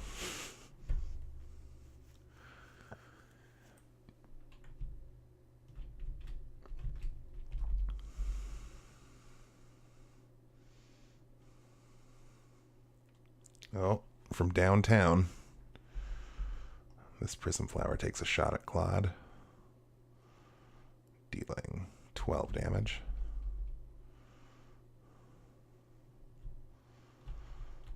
Sarah, who is the character that I'd really like to be over on the other end of the map, does nothing. And instead, Claude moves up to the bow rider, hitting him for 19 damage. He earns 15 experience points.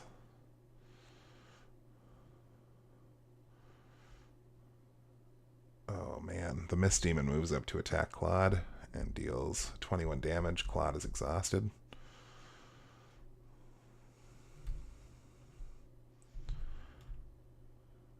I've almost got Tyron over there to start hitting those guys.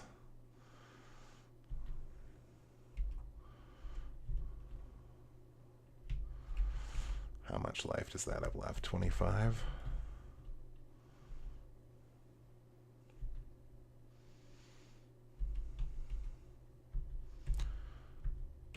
Gonna do another level 1 Raijin. Bow Rider gets damaged by 20. Mist Demon gets damaged by 21. Slade earns 15 experience points. Rick is going to hopefully finish off this Bow Rider right now. Yep, 10 damage. Bow Rider was defeated. He earns 49 experience, levels up to 16.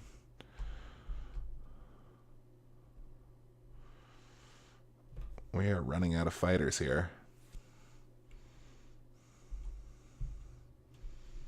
Okay, we just don't want to get on this side of that demon. So Ziggy will smack it for 27.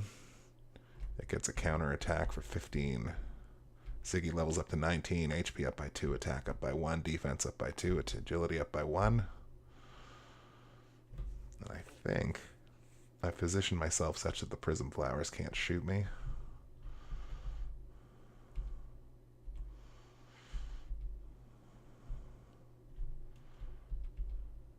Oh. Except for there. And that's really what this fight is all about, is not getting hit by prism flowers forever. Slade attacks the Mist Demon and takes it out with 29 damage. Poof.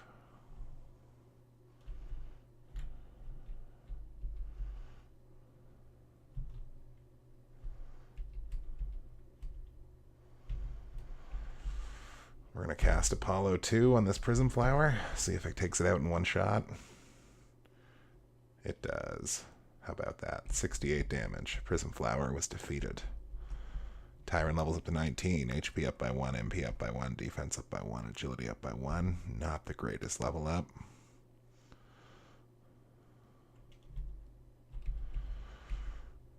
We move Ziggy in to hit this Prism Flower for 15.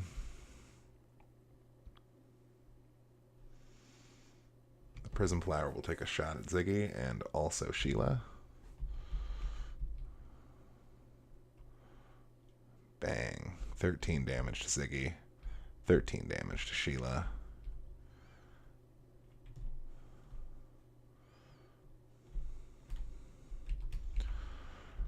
Sarah's going to hit it with a blast to hopefully get the kill. Whammy. 15 damage. Prism Flower was defeated. Sarah earns 49 experience, levels up to 14. HP up by 2, MP up by 1, attack up by 1, defense up by 1, and agility up by 2. Prism Flower can't hit. Prism Flower can't hit.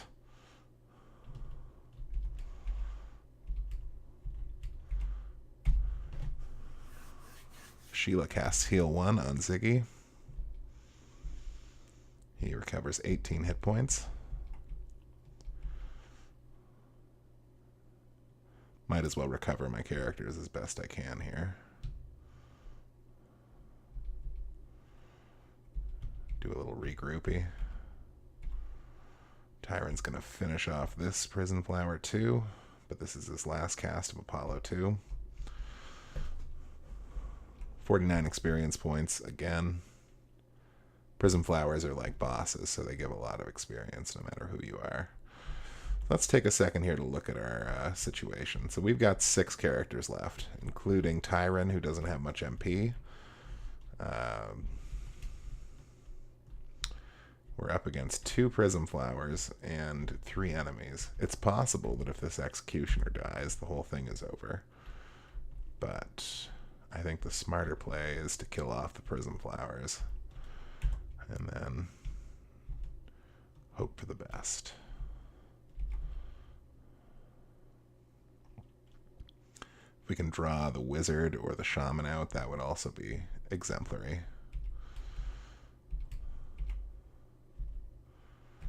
Sheila and Sarah can go around healing level 1, everybody up to full health as needed.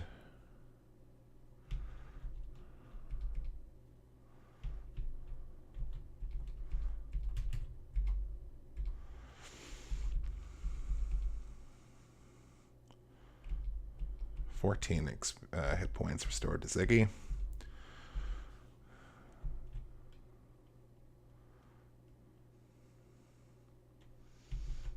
Slade needs some healing next.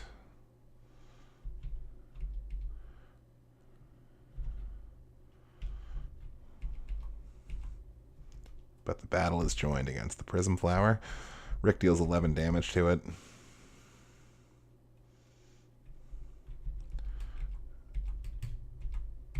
Sarah targets Slade with a simple heal 1. He recovers 18 hit points.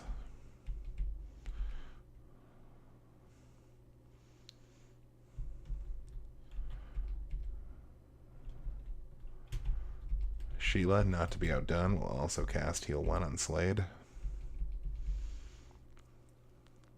So many gem kicks. He recovers 9 hit points. He's at full hit points. Okay. Wow. For some reason, that Prism Flower did not shoot at Rick. So he will keep banging on it with his lance. Not much damage out of Rick, but he can fly, which is nice. Here comes Slade. He deals 19 damage. Levels up to 20, HP up by 2, MP up by 1, attack up by 1, defense up by 2, and agility up by 2 for a gain of 8. Pardon me.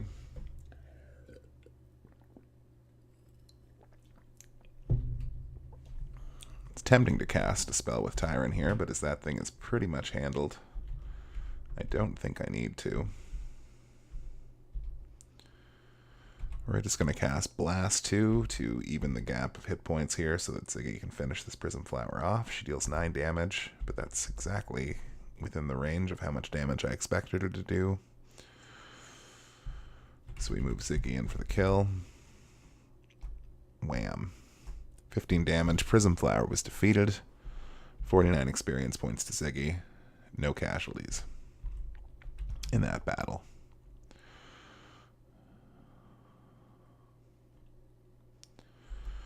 Okay, so now we're 6 on 4, including 1 Prism Flower.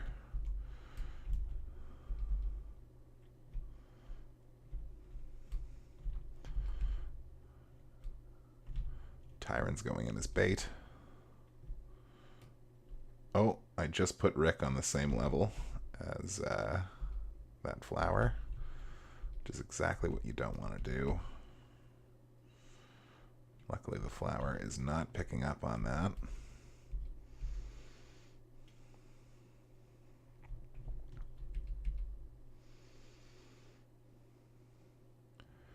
Now the Chaos Wizard's going in to attack Ziggy with a stick, so he fell for the bait big time. He will pay for this choice. Slade attacks the wizard for 25. Once again, I feel the wise thing to do is to conserve his magic points.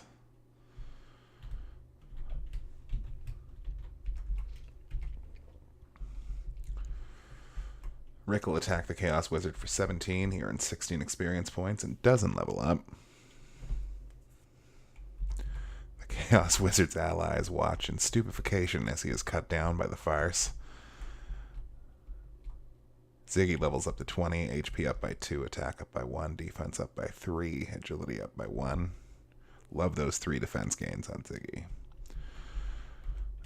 Sarah moves in to heal. She's almost out of MP.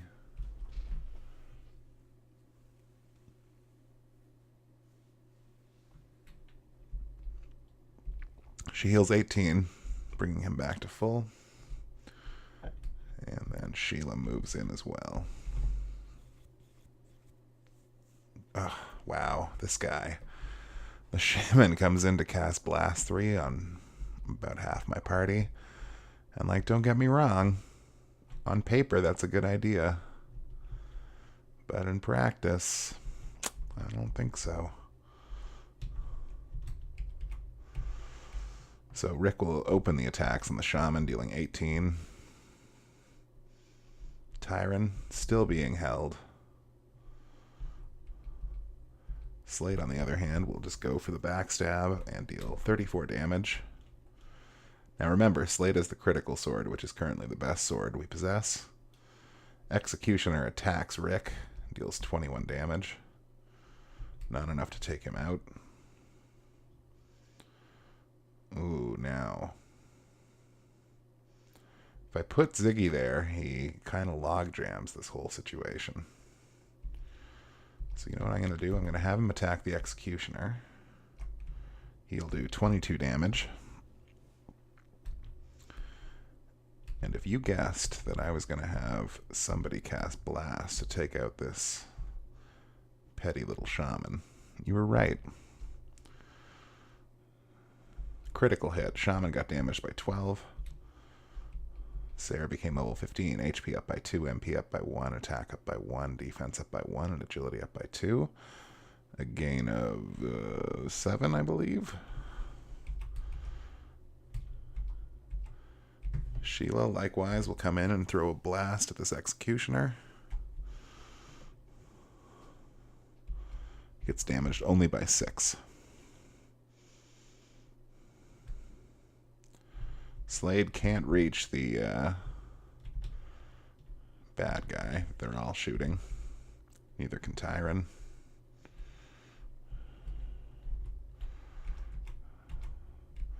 Rick will move back and hit the Prism Flower.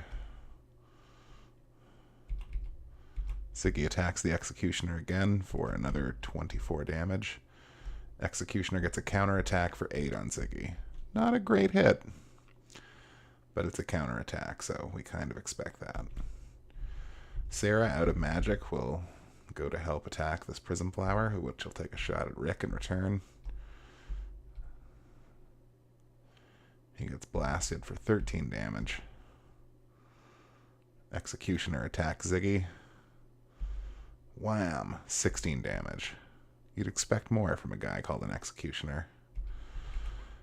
Sarah, knowing that she doesn't do any damage, will cast Heal 1 on Ziggy, bringing him up to 78.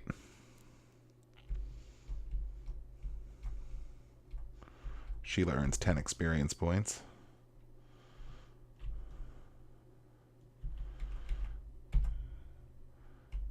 Slade backstabs the Prism Flower for 18. Rick takes a swing with his lance at the Prism Flower for 11. Sarah moves in to do a jump kick. Wham. 18 damage, but not enough to take the thing out. Speaking of taking the thing out, using the highest level spell he can, Tyron will zap this Executioner to death with Neptune. 35 damage. Executioner was defeated. Executioner dropped a battle sword. Tyron received the battle sword. Battle sword is probably better than what we're using, and the Executioner did trigger a defeat. Prism flowers? My prism flowers! Ziggy, I shall return with Red Baron. You'll pay for this. And I think, if I'm not mistaken, he actually will, like the very next step I take, return with Red Baron. So let's go back and heal before we proceed.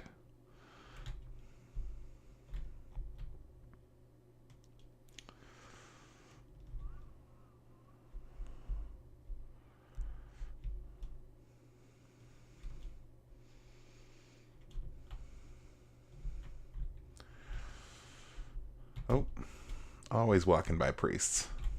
Oh, always walking into weapon shops. So what's this guy's story? Why doesn't he have a church? I guess I don't get to know details like that. Oh, it's 4:18. I probably can't be prepared enough for 4:20 even if I were to leave right this second. So I won't do that to you guys. I'm going to actually go and win or lose, get into my 4th combat. Wow, look at that. We've almost got 50,000 gold.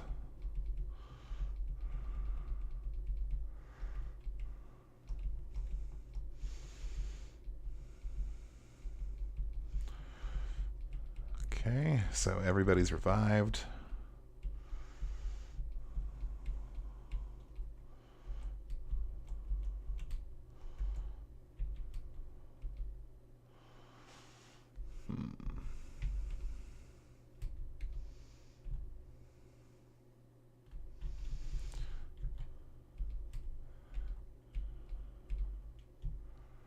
We're going to give the battle sword, well, to Ziggy probably.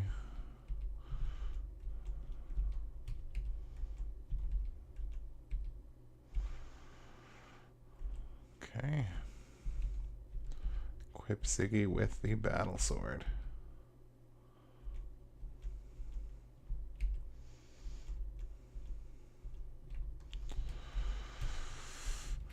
All right. So we're all ready to go. We're going to throw some items in the depot. Specifically just Ziggy's items.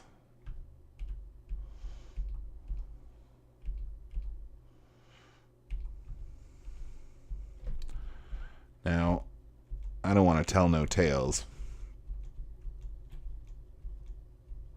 but Ziggy's probably not going to be using the battle sword for too long.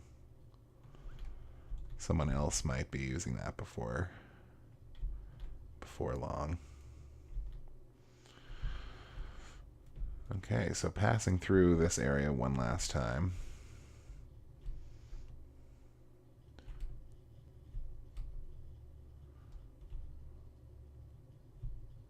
And immediately into the next battle.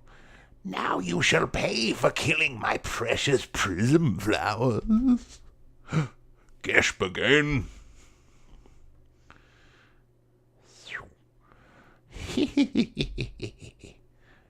Do you have another cunning trap for us? Would I do that? I just want to introduce you to my friend. Red Baron, say hello.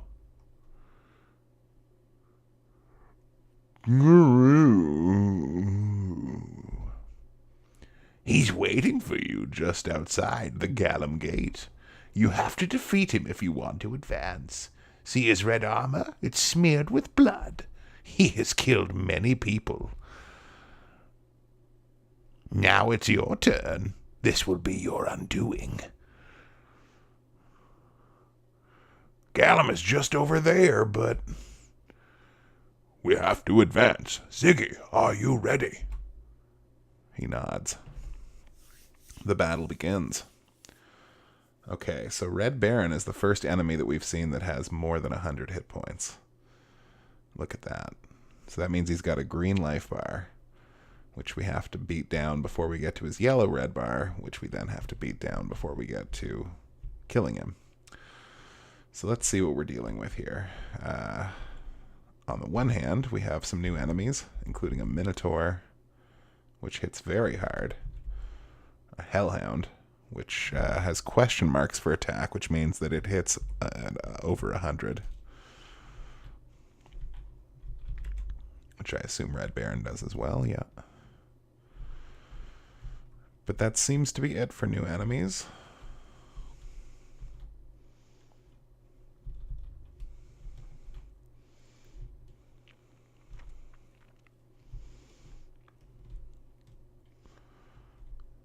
Yep.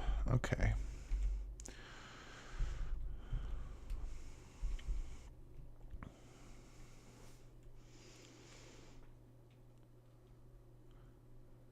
So we've got so much healing now that we want to make sure we use all of it. So let these bad guys come. I got 3 healing batteries to run dry. So this will be our last combat for this session. This has been a pretty long session for us because of all the extra stuff we've had to do, including getting into that fight that we grassed out of and didn't have to end up finishing.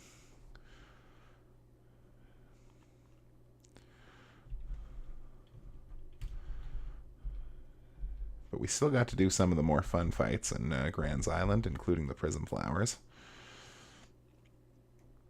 Did I say fun? Because I meant tedious.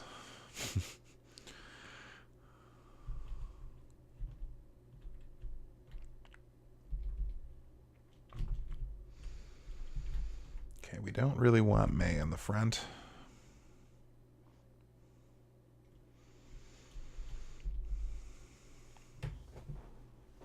No prism flowers to shoot me from across the map this time.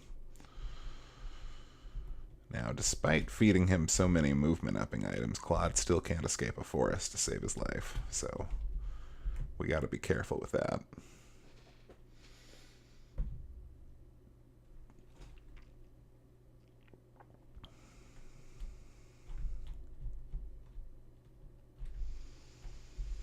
Slade, on the other hand, has the movement of a centaur. So it's tempting just to run him directly into the fray. Forest makes you move so slowly.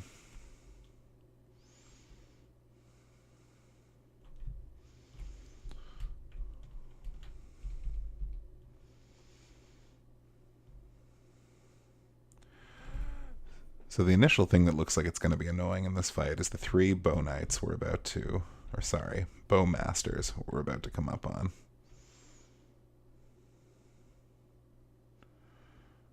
Bow riders. Too many bow characters.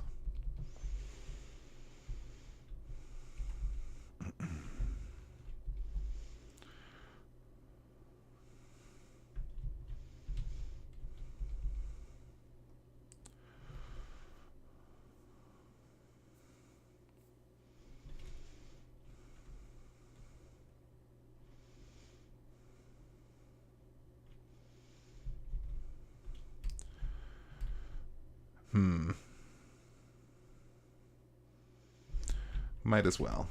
We're going to send Peter in to start hitting guys with tornadoes. He attacks the bow rider and deals 28 damage. Sheila cannot escape these verboten trees. Karna, same issue. Claude finally gets out.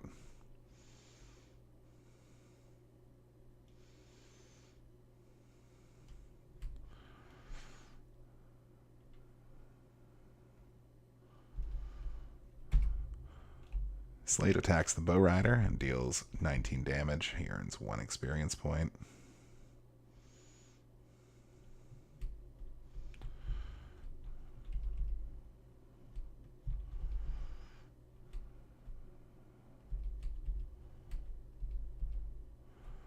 Not really recommended, but I really don't want that first bow rider to get a shot off. So Ziggy will use his 1 cast of Bolt 2 to zap that executioner and that bow rider for a critical hit of 25. Well, poof.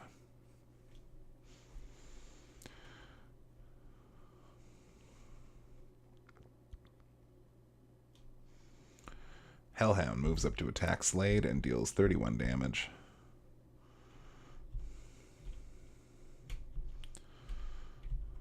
Jera moves in to surround and attack that same Hellhound. He deals 13 damage.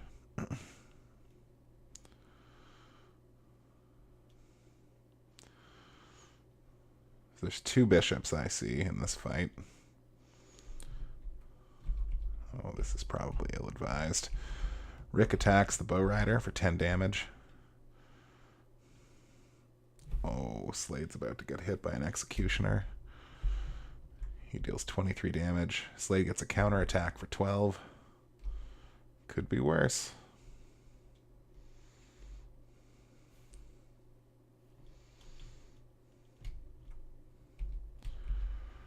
Not wanting Slade to die, I'm going to hit him with a heal 3. He should get about 37 hit points back, bringing him up to 49. Sarah earns 15 experience points.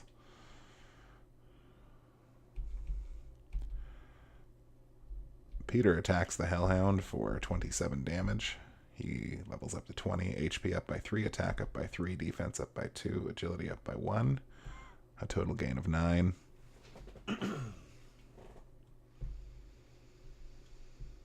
But now the bow riders get to take shots.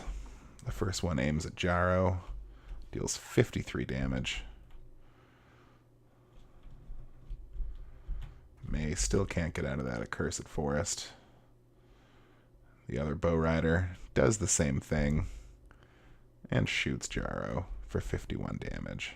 Jaro, you're probably the next person to leave the fire, Spud. Probably.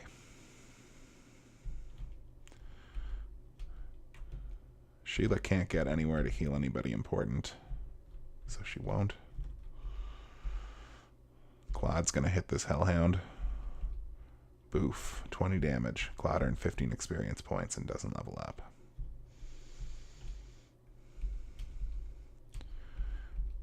Karna's going to blast to the same Hellhound. She does 8 damage, gains 49 experience, levels up. HP up by 1, MP up by 1, attack up by 1, defense up by 1, agility up by 1. So a gain of 5. She is the best healer in the game, though. Multiple FAQs tell me so.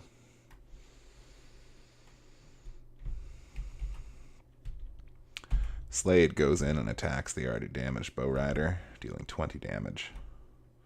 Should have probably attacked the Executioner, but I'm not a perfectionist, as anybody watching this stream is probably well aware.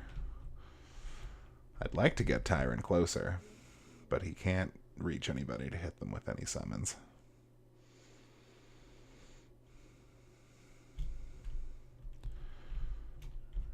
Rick moves in to attack the Pegasus Knight that's been damaged twice now. 11 damage. Done.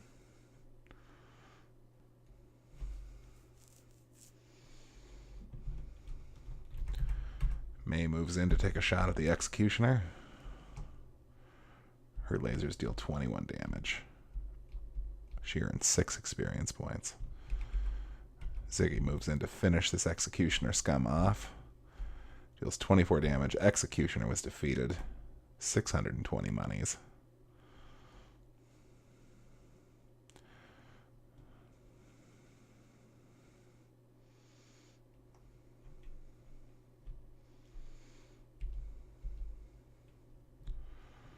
Good old Sarah. Can't do anything. Peter attacking this Bow Rider. 28 damage. Was it smart to do that when he could have killed the other Bow Rider? No, it wasn't.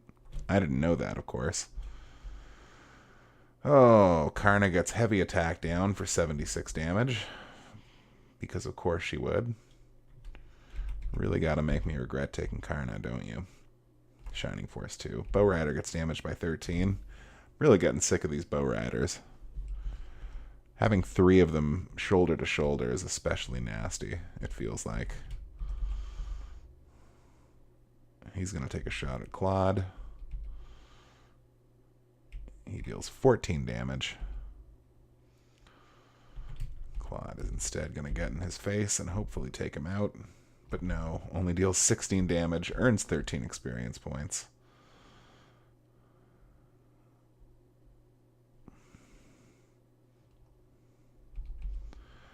Slade will hopefully assassinate this pesky Bow Rider, and he does. 20 damage. He only gains 1 experience point, as if to say it wasn't worth his time or expertise.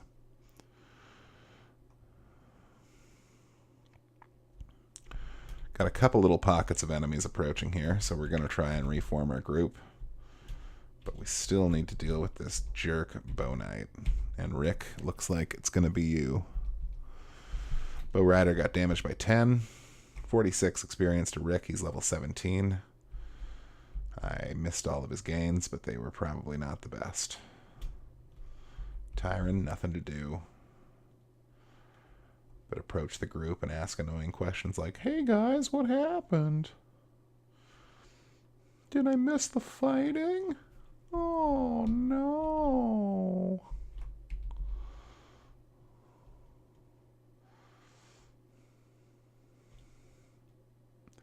Okay, this little group to the south seems to be coming up.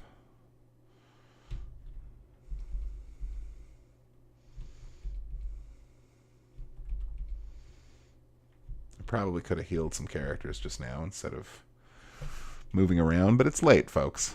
I'm not going to be a mastermind ever. Much less at 4:34 in the morning on a Friday morning.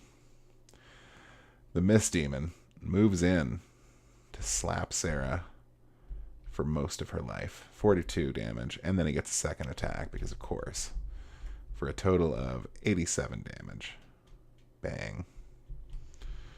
Can't even reach him to retaliate.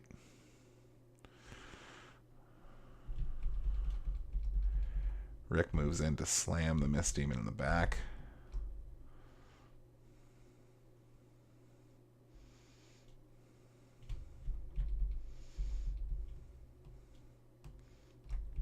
Damn, 24 damage.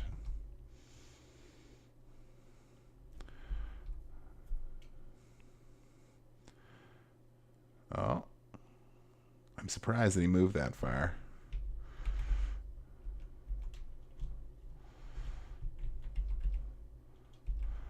Ziggy moves in to hit the Mist Demon and deals 28 damage. Mist Demon defeated.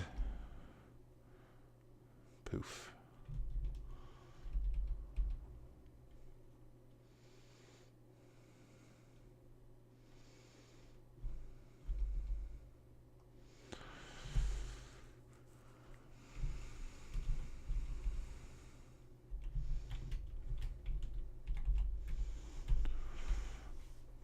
Peter attacks the Mist Demon for 36 damage. Claude can't reach him. Oh, what is happening here? Minotaur used Atlas Axe. Oh man, everyone likes to cast fireballs. Claude and Peter each only get damaged by 7. It's like an impression of damage.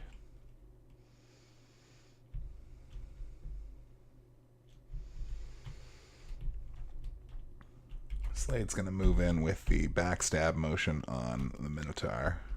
21 damage. But the Mist Demon attacking Sheila. 45 damage. It's like they just go straight for the healers. I started this fight with 3 healers. I now have 1 left. And barely at that. Ziggy going for the hit on the Mist Demon. 26 damage. He gets a second attack, which the Mist Demon quickly dodges. Haven't seen that animation in a while. I didn't miss it. Jaha can't reach anybody. Rick can only attack the Mist Demon. And he does. 20 damage dealt. He gains 49 experience and levels up to 18. Rick has really pulled his weight this combat. Unlike a different Paladin or Pegasus Knight.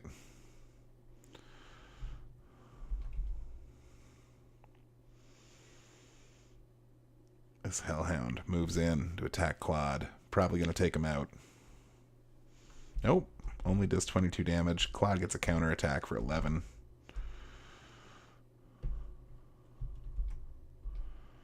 Peter attacks the Minotaur. He deals 29 damage. Minotaur gets a counterattack, which Peter dodges. At least that works both ways. I don't know. This seems like a lot of guys left for me to have not that many fighters.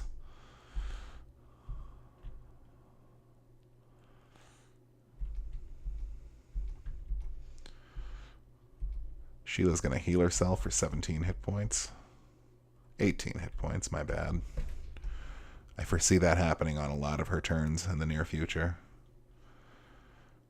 Oh, Minotaur attacking Slade. Deals 27 damage. Claude punches this Hellhound. Critical hit, 26 damage. Claude earns 20 experience and levels up to 16. His HP is up by 2, his attack's up by 2, his defense is up by 3, and his agility is up by 1. Really good gains on Claude so far. Pretty pleased with him. If I were to ever play this game again, I think I'd try to make a team that only relied on characters that didn't need weapons. You're Peter, you're, well, we call him Vlad in this game, but his original name is Kiwi. You're Geralt, you're Zinc.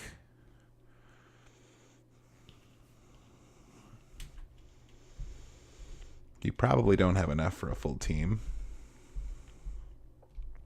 But who you get would be really interesting. Minotaur gets damaged by 15. Rick takes him out. Rick is still raking in the experience points. So we're down to 9 characters. Which isn't as bad as I thought. It looks like they've only got these 2 little groups left. This is probably going to be its own group. Which is okay. This is going to be much more problematic, especially with the super strong Red Baron and his Dark Sword. But Tyrant hasn't cast a single spell yet, so he's got a lot of damage potential.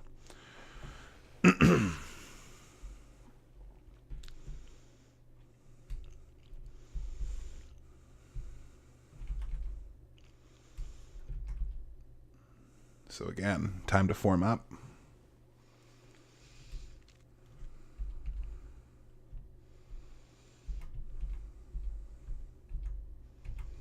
Sheila healing herself again for another 18. She's almost at full health again. She levels up to 16, HP up by 2, MP up by 2, defense up by 1, agility up by 1, muddle increased to 2. Oh, Claude is super hurt, so she's going to wait for hopefully to get healed by Sheila.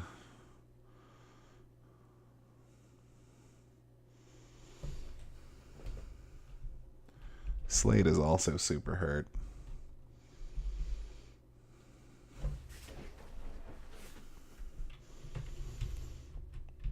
This is the only open terrain in this map, which doesn't restrict any character's movements. So it's good.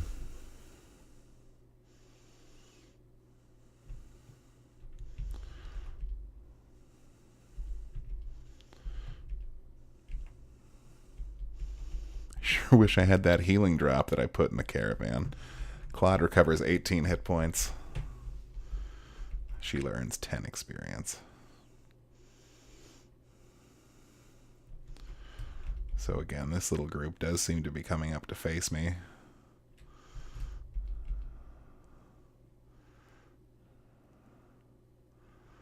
I really wish that Bow Knight would rush up as well.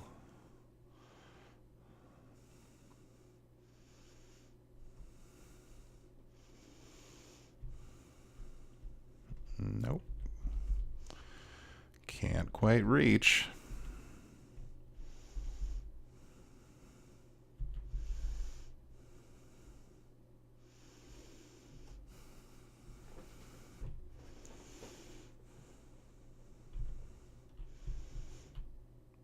Alright, let the games begin. May takes a shot at a Hellhound, dealing 17 damage. She earns 10 experience.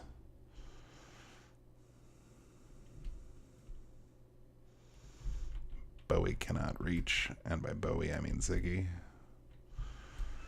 But Jaha can. He runs up, bangs on that Hellhound with his sword for 17 damage. He levels up to 18, HP up by 2, attack up by 1, defense up by 3, agility up by 2, for a gain of 8. Evil Bishop casts Aura, doing nothing to that Chaos Wizard, but heals that Hellhound for 18. Grumble, grumble. So we try again. Peter moves in to attack the Hellhound. Peter deals a stunning 34 damage and gains 10 experience points. Sheila continues her heal workshop. This time, again, healing Claude. He recovers 18 hit points and could probably take a hit or two.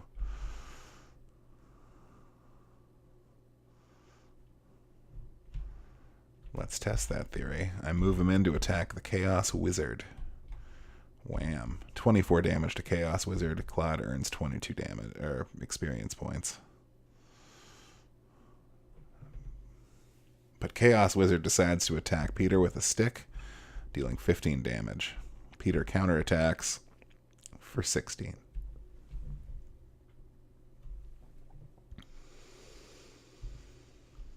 Slade has full magic points.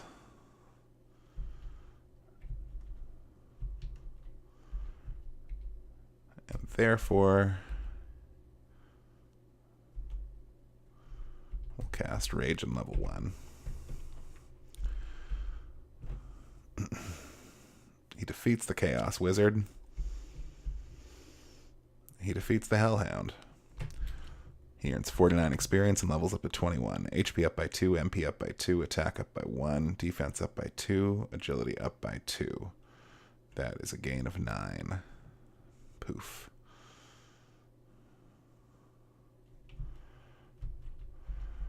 Rick flies in to start harassing the evil bishop. He deals 18 damage and gains 13 experience points. Tyron talks about the good old days when he used to single-handedly win combats by casting spells, but not no mo, because he can't reach anybody. Evil Bishop getting attacked by Jaha for 21 points. Evil Bishop will, unsurprisingly, heal himself, but only with Aura level 1 for 18, which barely recovers even a single hit.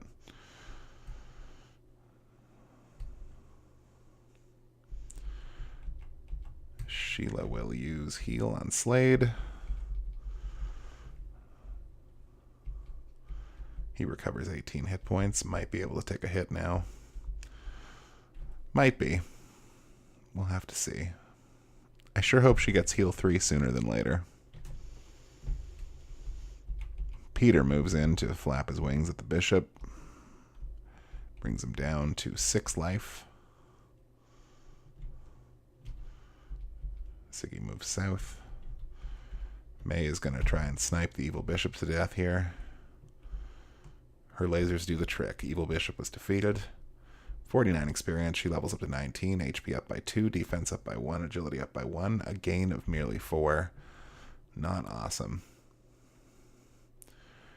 So, we still have 9 characters. And we've got to deal with 6. Including a very powerful boss character that has over 100 hit points.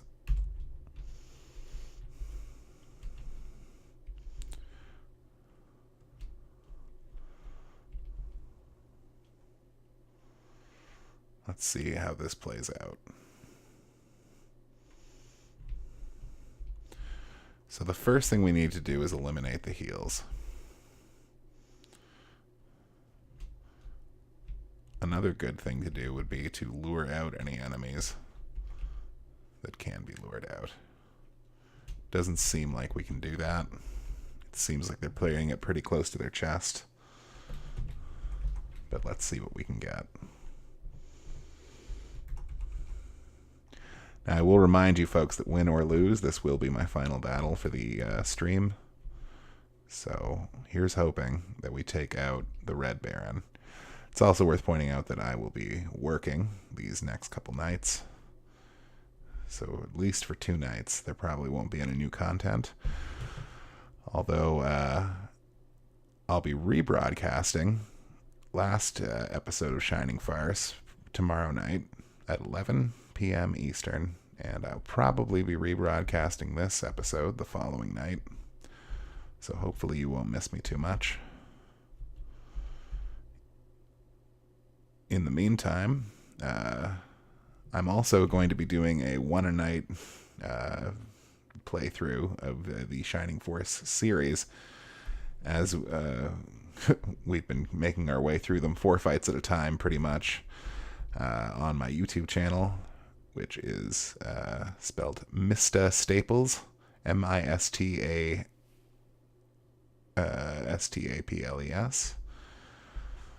But if you really want to see how to come and find me, check out the offline page on Son of Stapes channel. It should give you all the information you need to find me.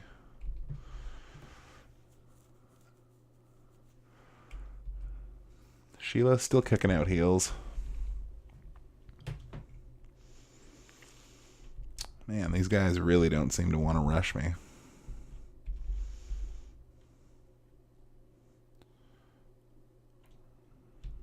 I can tell that Bow Knight really wants to, though.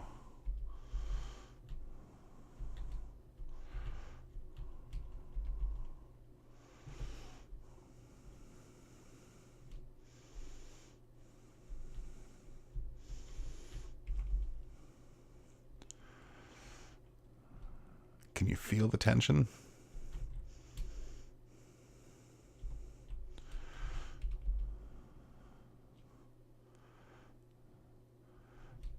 Red Baron's a cagey foe.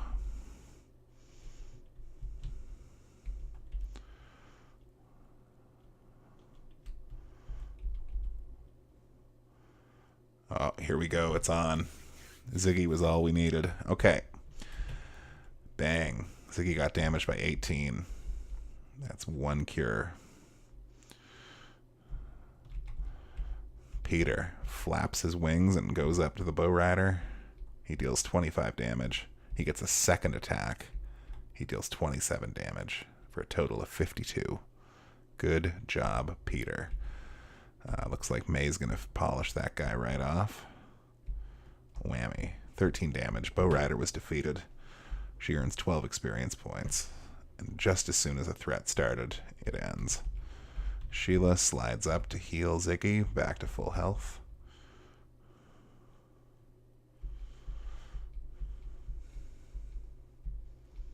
Looking good. Looking mighty good. Okay, now it's 9 on 5.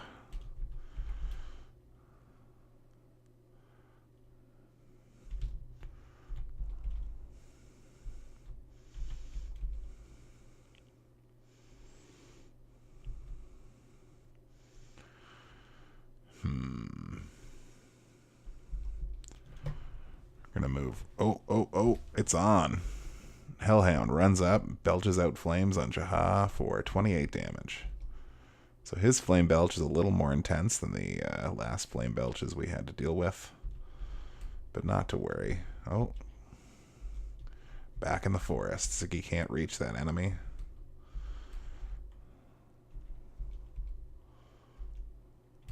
But with a blast too, Sheila can. She won't hurt it much. Nope, only dealing 9 damage, but that's in keeping with blast. It's just there to give priests the opportunity to damage something, especially vicars. Peter does 31 damage to that bad boy. May will shoot and probably not kill it. Nope, only deals 17 damage. She earns 8 experience points. Gonna give this kill to Claude. Wump. 23 damage. Hellhound was defeated. Claude earns 49 experience points, but doesn't level up. Oh, and they are falling back. So I am gonna fall forward. Ooh, I don't know about that. For you see, that tricky little bishop might just run in and heal immediately. So we're going to keep him well out of the Minotaur's range. Oh, I probably should have gone for it. No, we're going to keep them back like spiders in a web, waiting to poison and sticky their prey.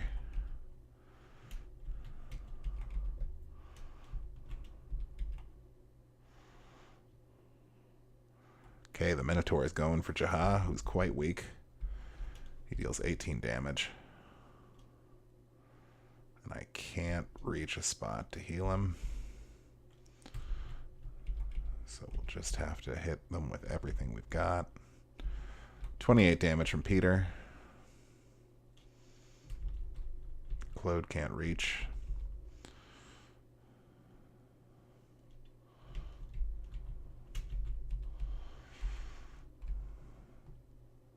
Slade deals 23 damage. The Minotaur is still in the fight. Rick moves in to consolidate the forces. And Tyron, finally getting a shot, is going to use his weakest spell to kill this Minotaur.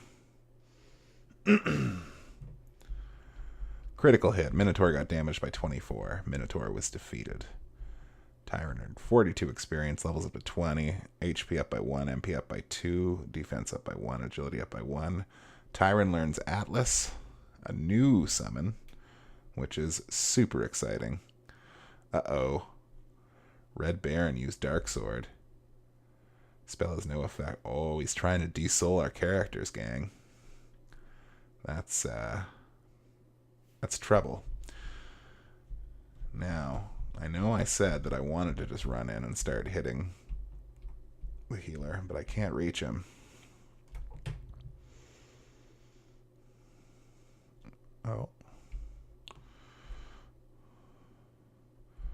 Jaha getting damaged by a Blast 3 spell, but not taken out. So now we'll take this opportunity to hit the bishop with everything I can. Peter does 31 damage, levels up to 21, HP up by 2, attack up by 2, defense up by 3, agility up by 2, for a gain of 9. May can't reach anyone. Sheila can't reach anyone. Claude moves in to smack the bishop. Boof. He's down to less life.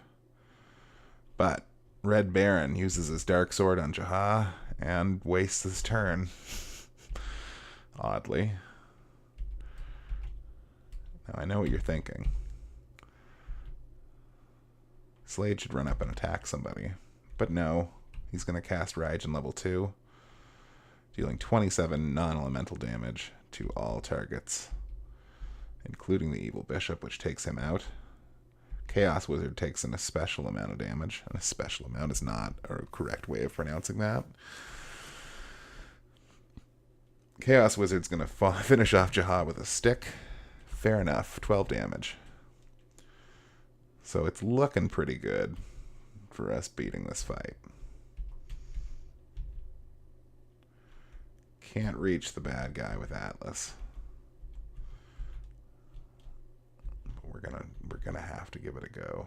I just don't want Tyron to get killed by Red Baron before he gets a chance to use Atlas. Rick's gonna fly down and beat on the wizard. We might as well kill the ads before we focus on the boss. I don't want to say that this is a foregone conclusion. See, look at this. He runs right up and uses his Dark Sword, which has no effect on Tyron. Ziggy's going to ignore him for now and smack the... Oh, Chaos Wizard dodges Ziggy's attack.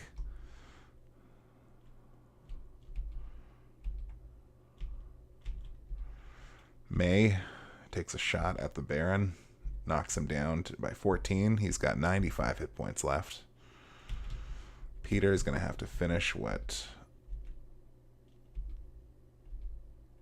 the other character started.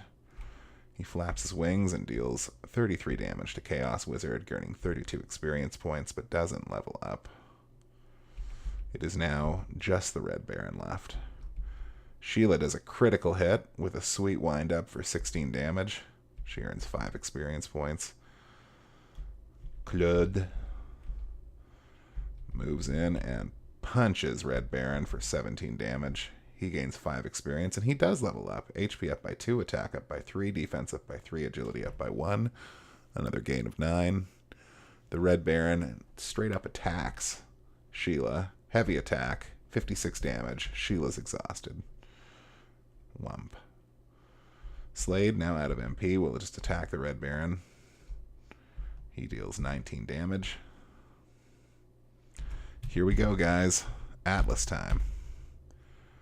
Will it take him out in one shot? I hope so. Boom, boom, boom, boom. Fists from heaven. 36 damage. Not enough to take out the Red Baron. 12 experience to Tyron.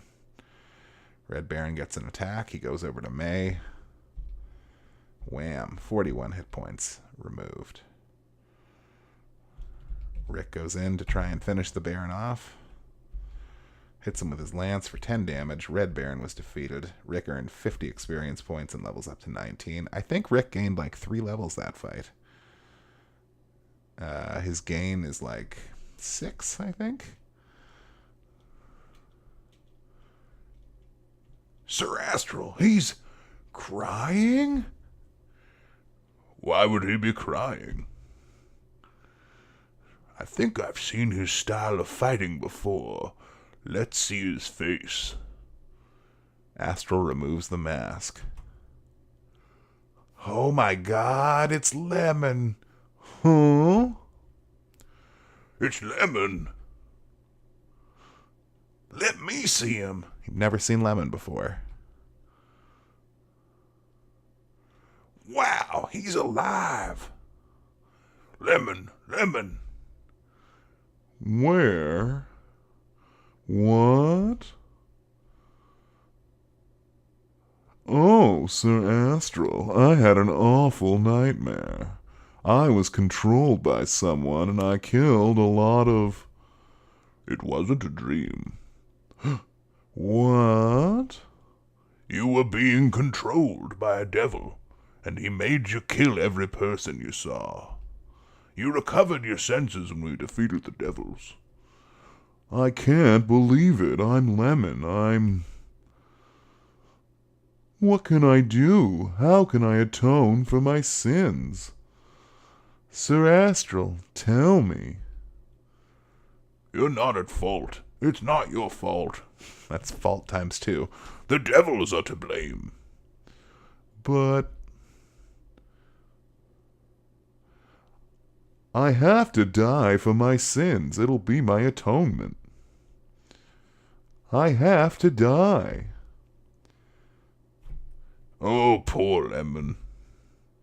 Sir Astral, Lemon has fled. Will you let him die? Lemon is an immortal vampire now. He can't die very easily. How did you establish he was a vampire? I think we'll meet him again. Ziggy, let's go. Okay, so that was our last fight. We're going to actually backtrack to a town and go heal. But before we do that, I want to do one more thing. Ziggy, are you ready for battle? Out of the depot here, we're going to derive. You might remember the dry stone. We got it way, way back in the day.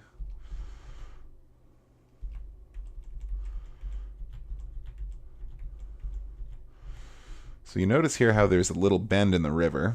I'm going to use my pointer just for a second right there. It kind of bends in a bit. Well, if you use your dry stone here. Whoa, magic-y dry. And then you walk in here. Well, wouldn't you know, it's like a secret area. I think I've met you somewhere before. What's up, boy? We guarantee all items to be in good condition. It's just items on that guy. Anyway, if I'm not mistaken, this little area that I've just entered is where you go to give your mithril. In fact, let's go actually confirm this. It's very dangerous outside. We can't go to Gollum, but we have to leave here very soon. Very soon. Okay, well, never mind that. We're going to raise our characters and then save the game and quit.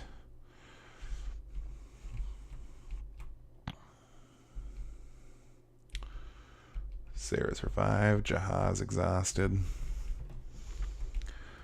Well, a longer Shining Farce episode than usual, but we still managed to get through 4 fights. We did not die on any of them, which is pretty nice. And we had some good conversations with some fun people. So, you know, pretty good stream all in all. I'm satisfied with this stream. I hope you are too. We definitely raised the Shining Force War Chest money quite a bit.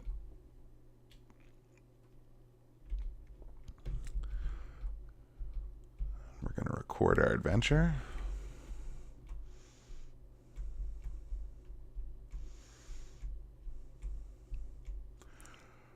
The light allows you to resume your adventure. Will you continue your adventure? No. Then take a rest before you continue. That's it for today? Yes, you'd better take a rest now. Come back again. Well, thanks everyone for joining me for yet another successful Shining Farce stream. We really are getting towards the end of the game. I would guess if I don't lose a lot, we're maybe 2 or 3 streams away, maybe. We've still got Gesp and Odd Eye and a couple of other things to deal with, but we're almost done recruiting characters. And, we're pretty much at the end. We're on Grans Island again, you guys. Anywho, I'm Son of Stapes. Thanks for joining me, and we'll see you soon.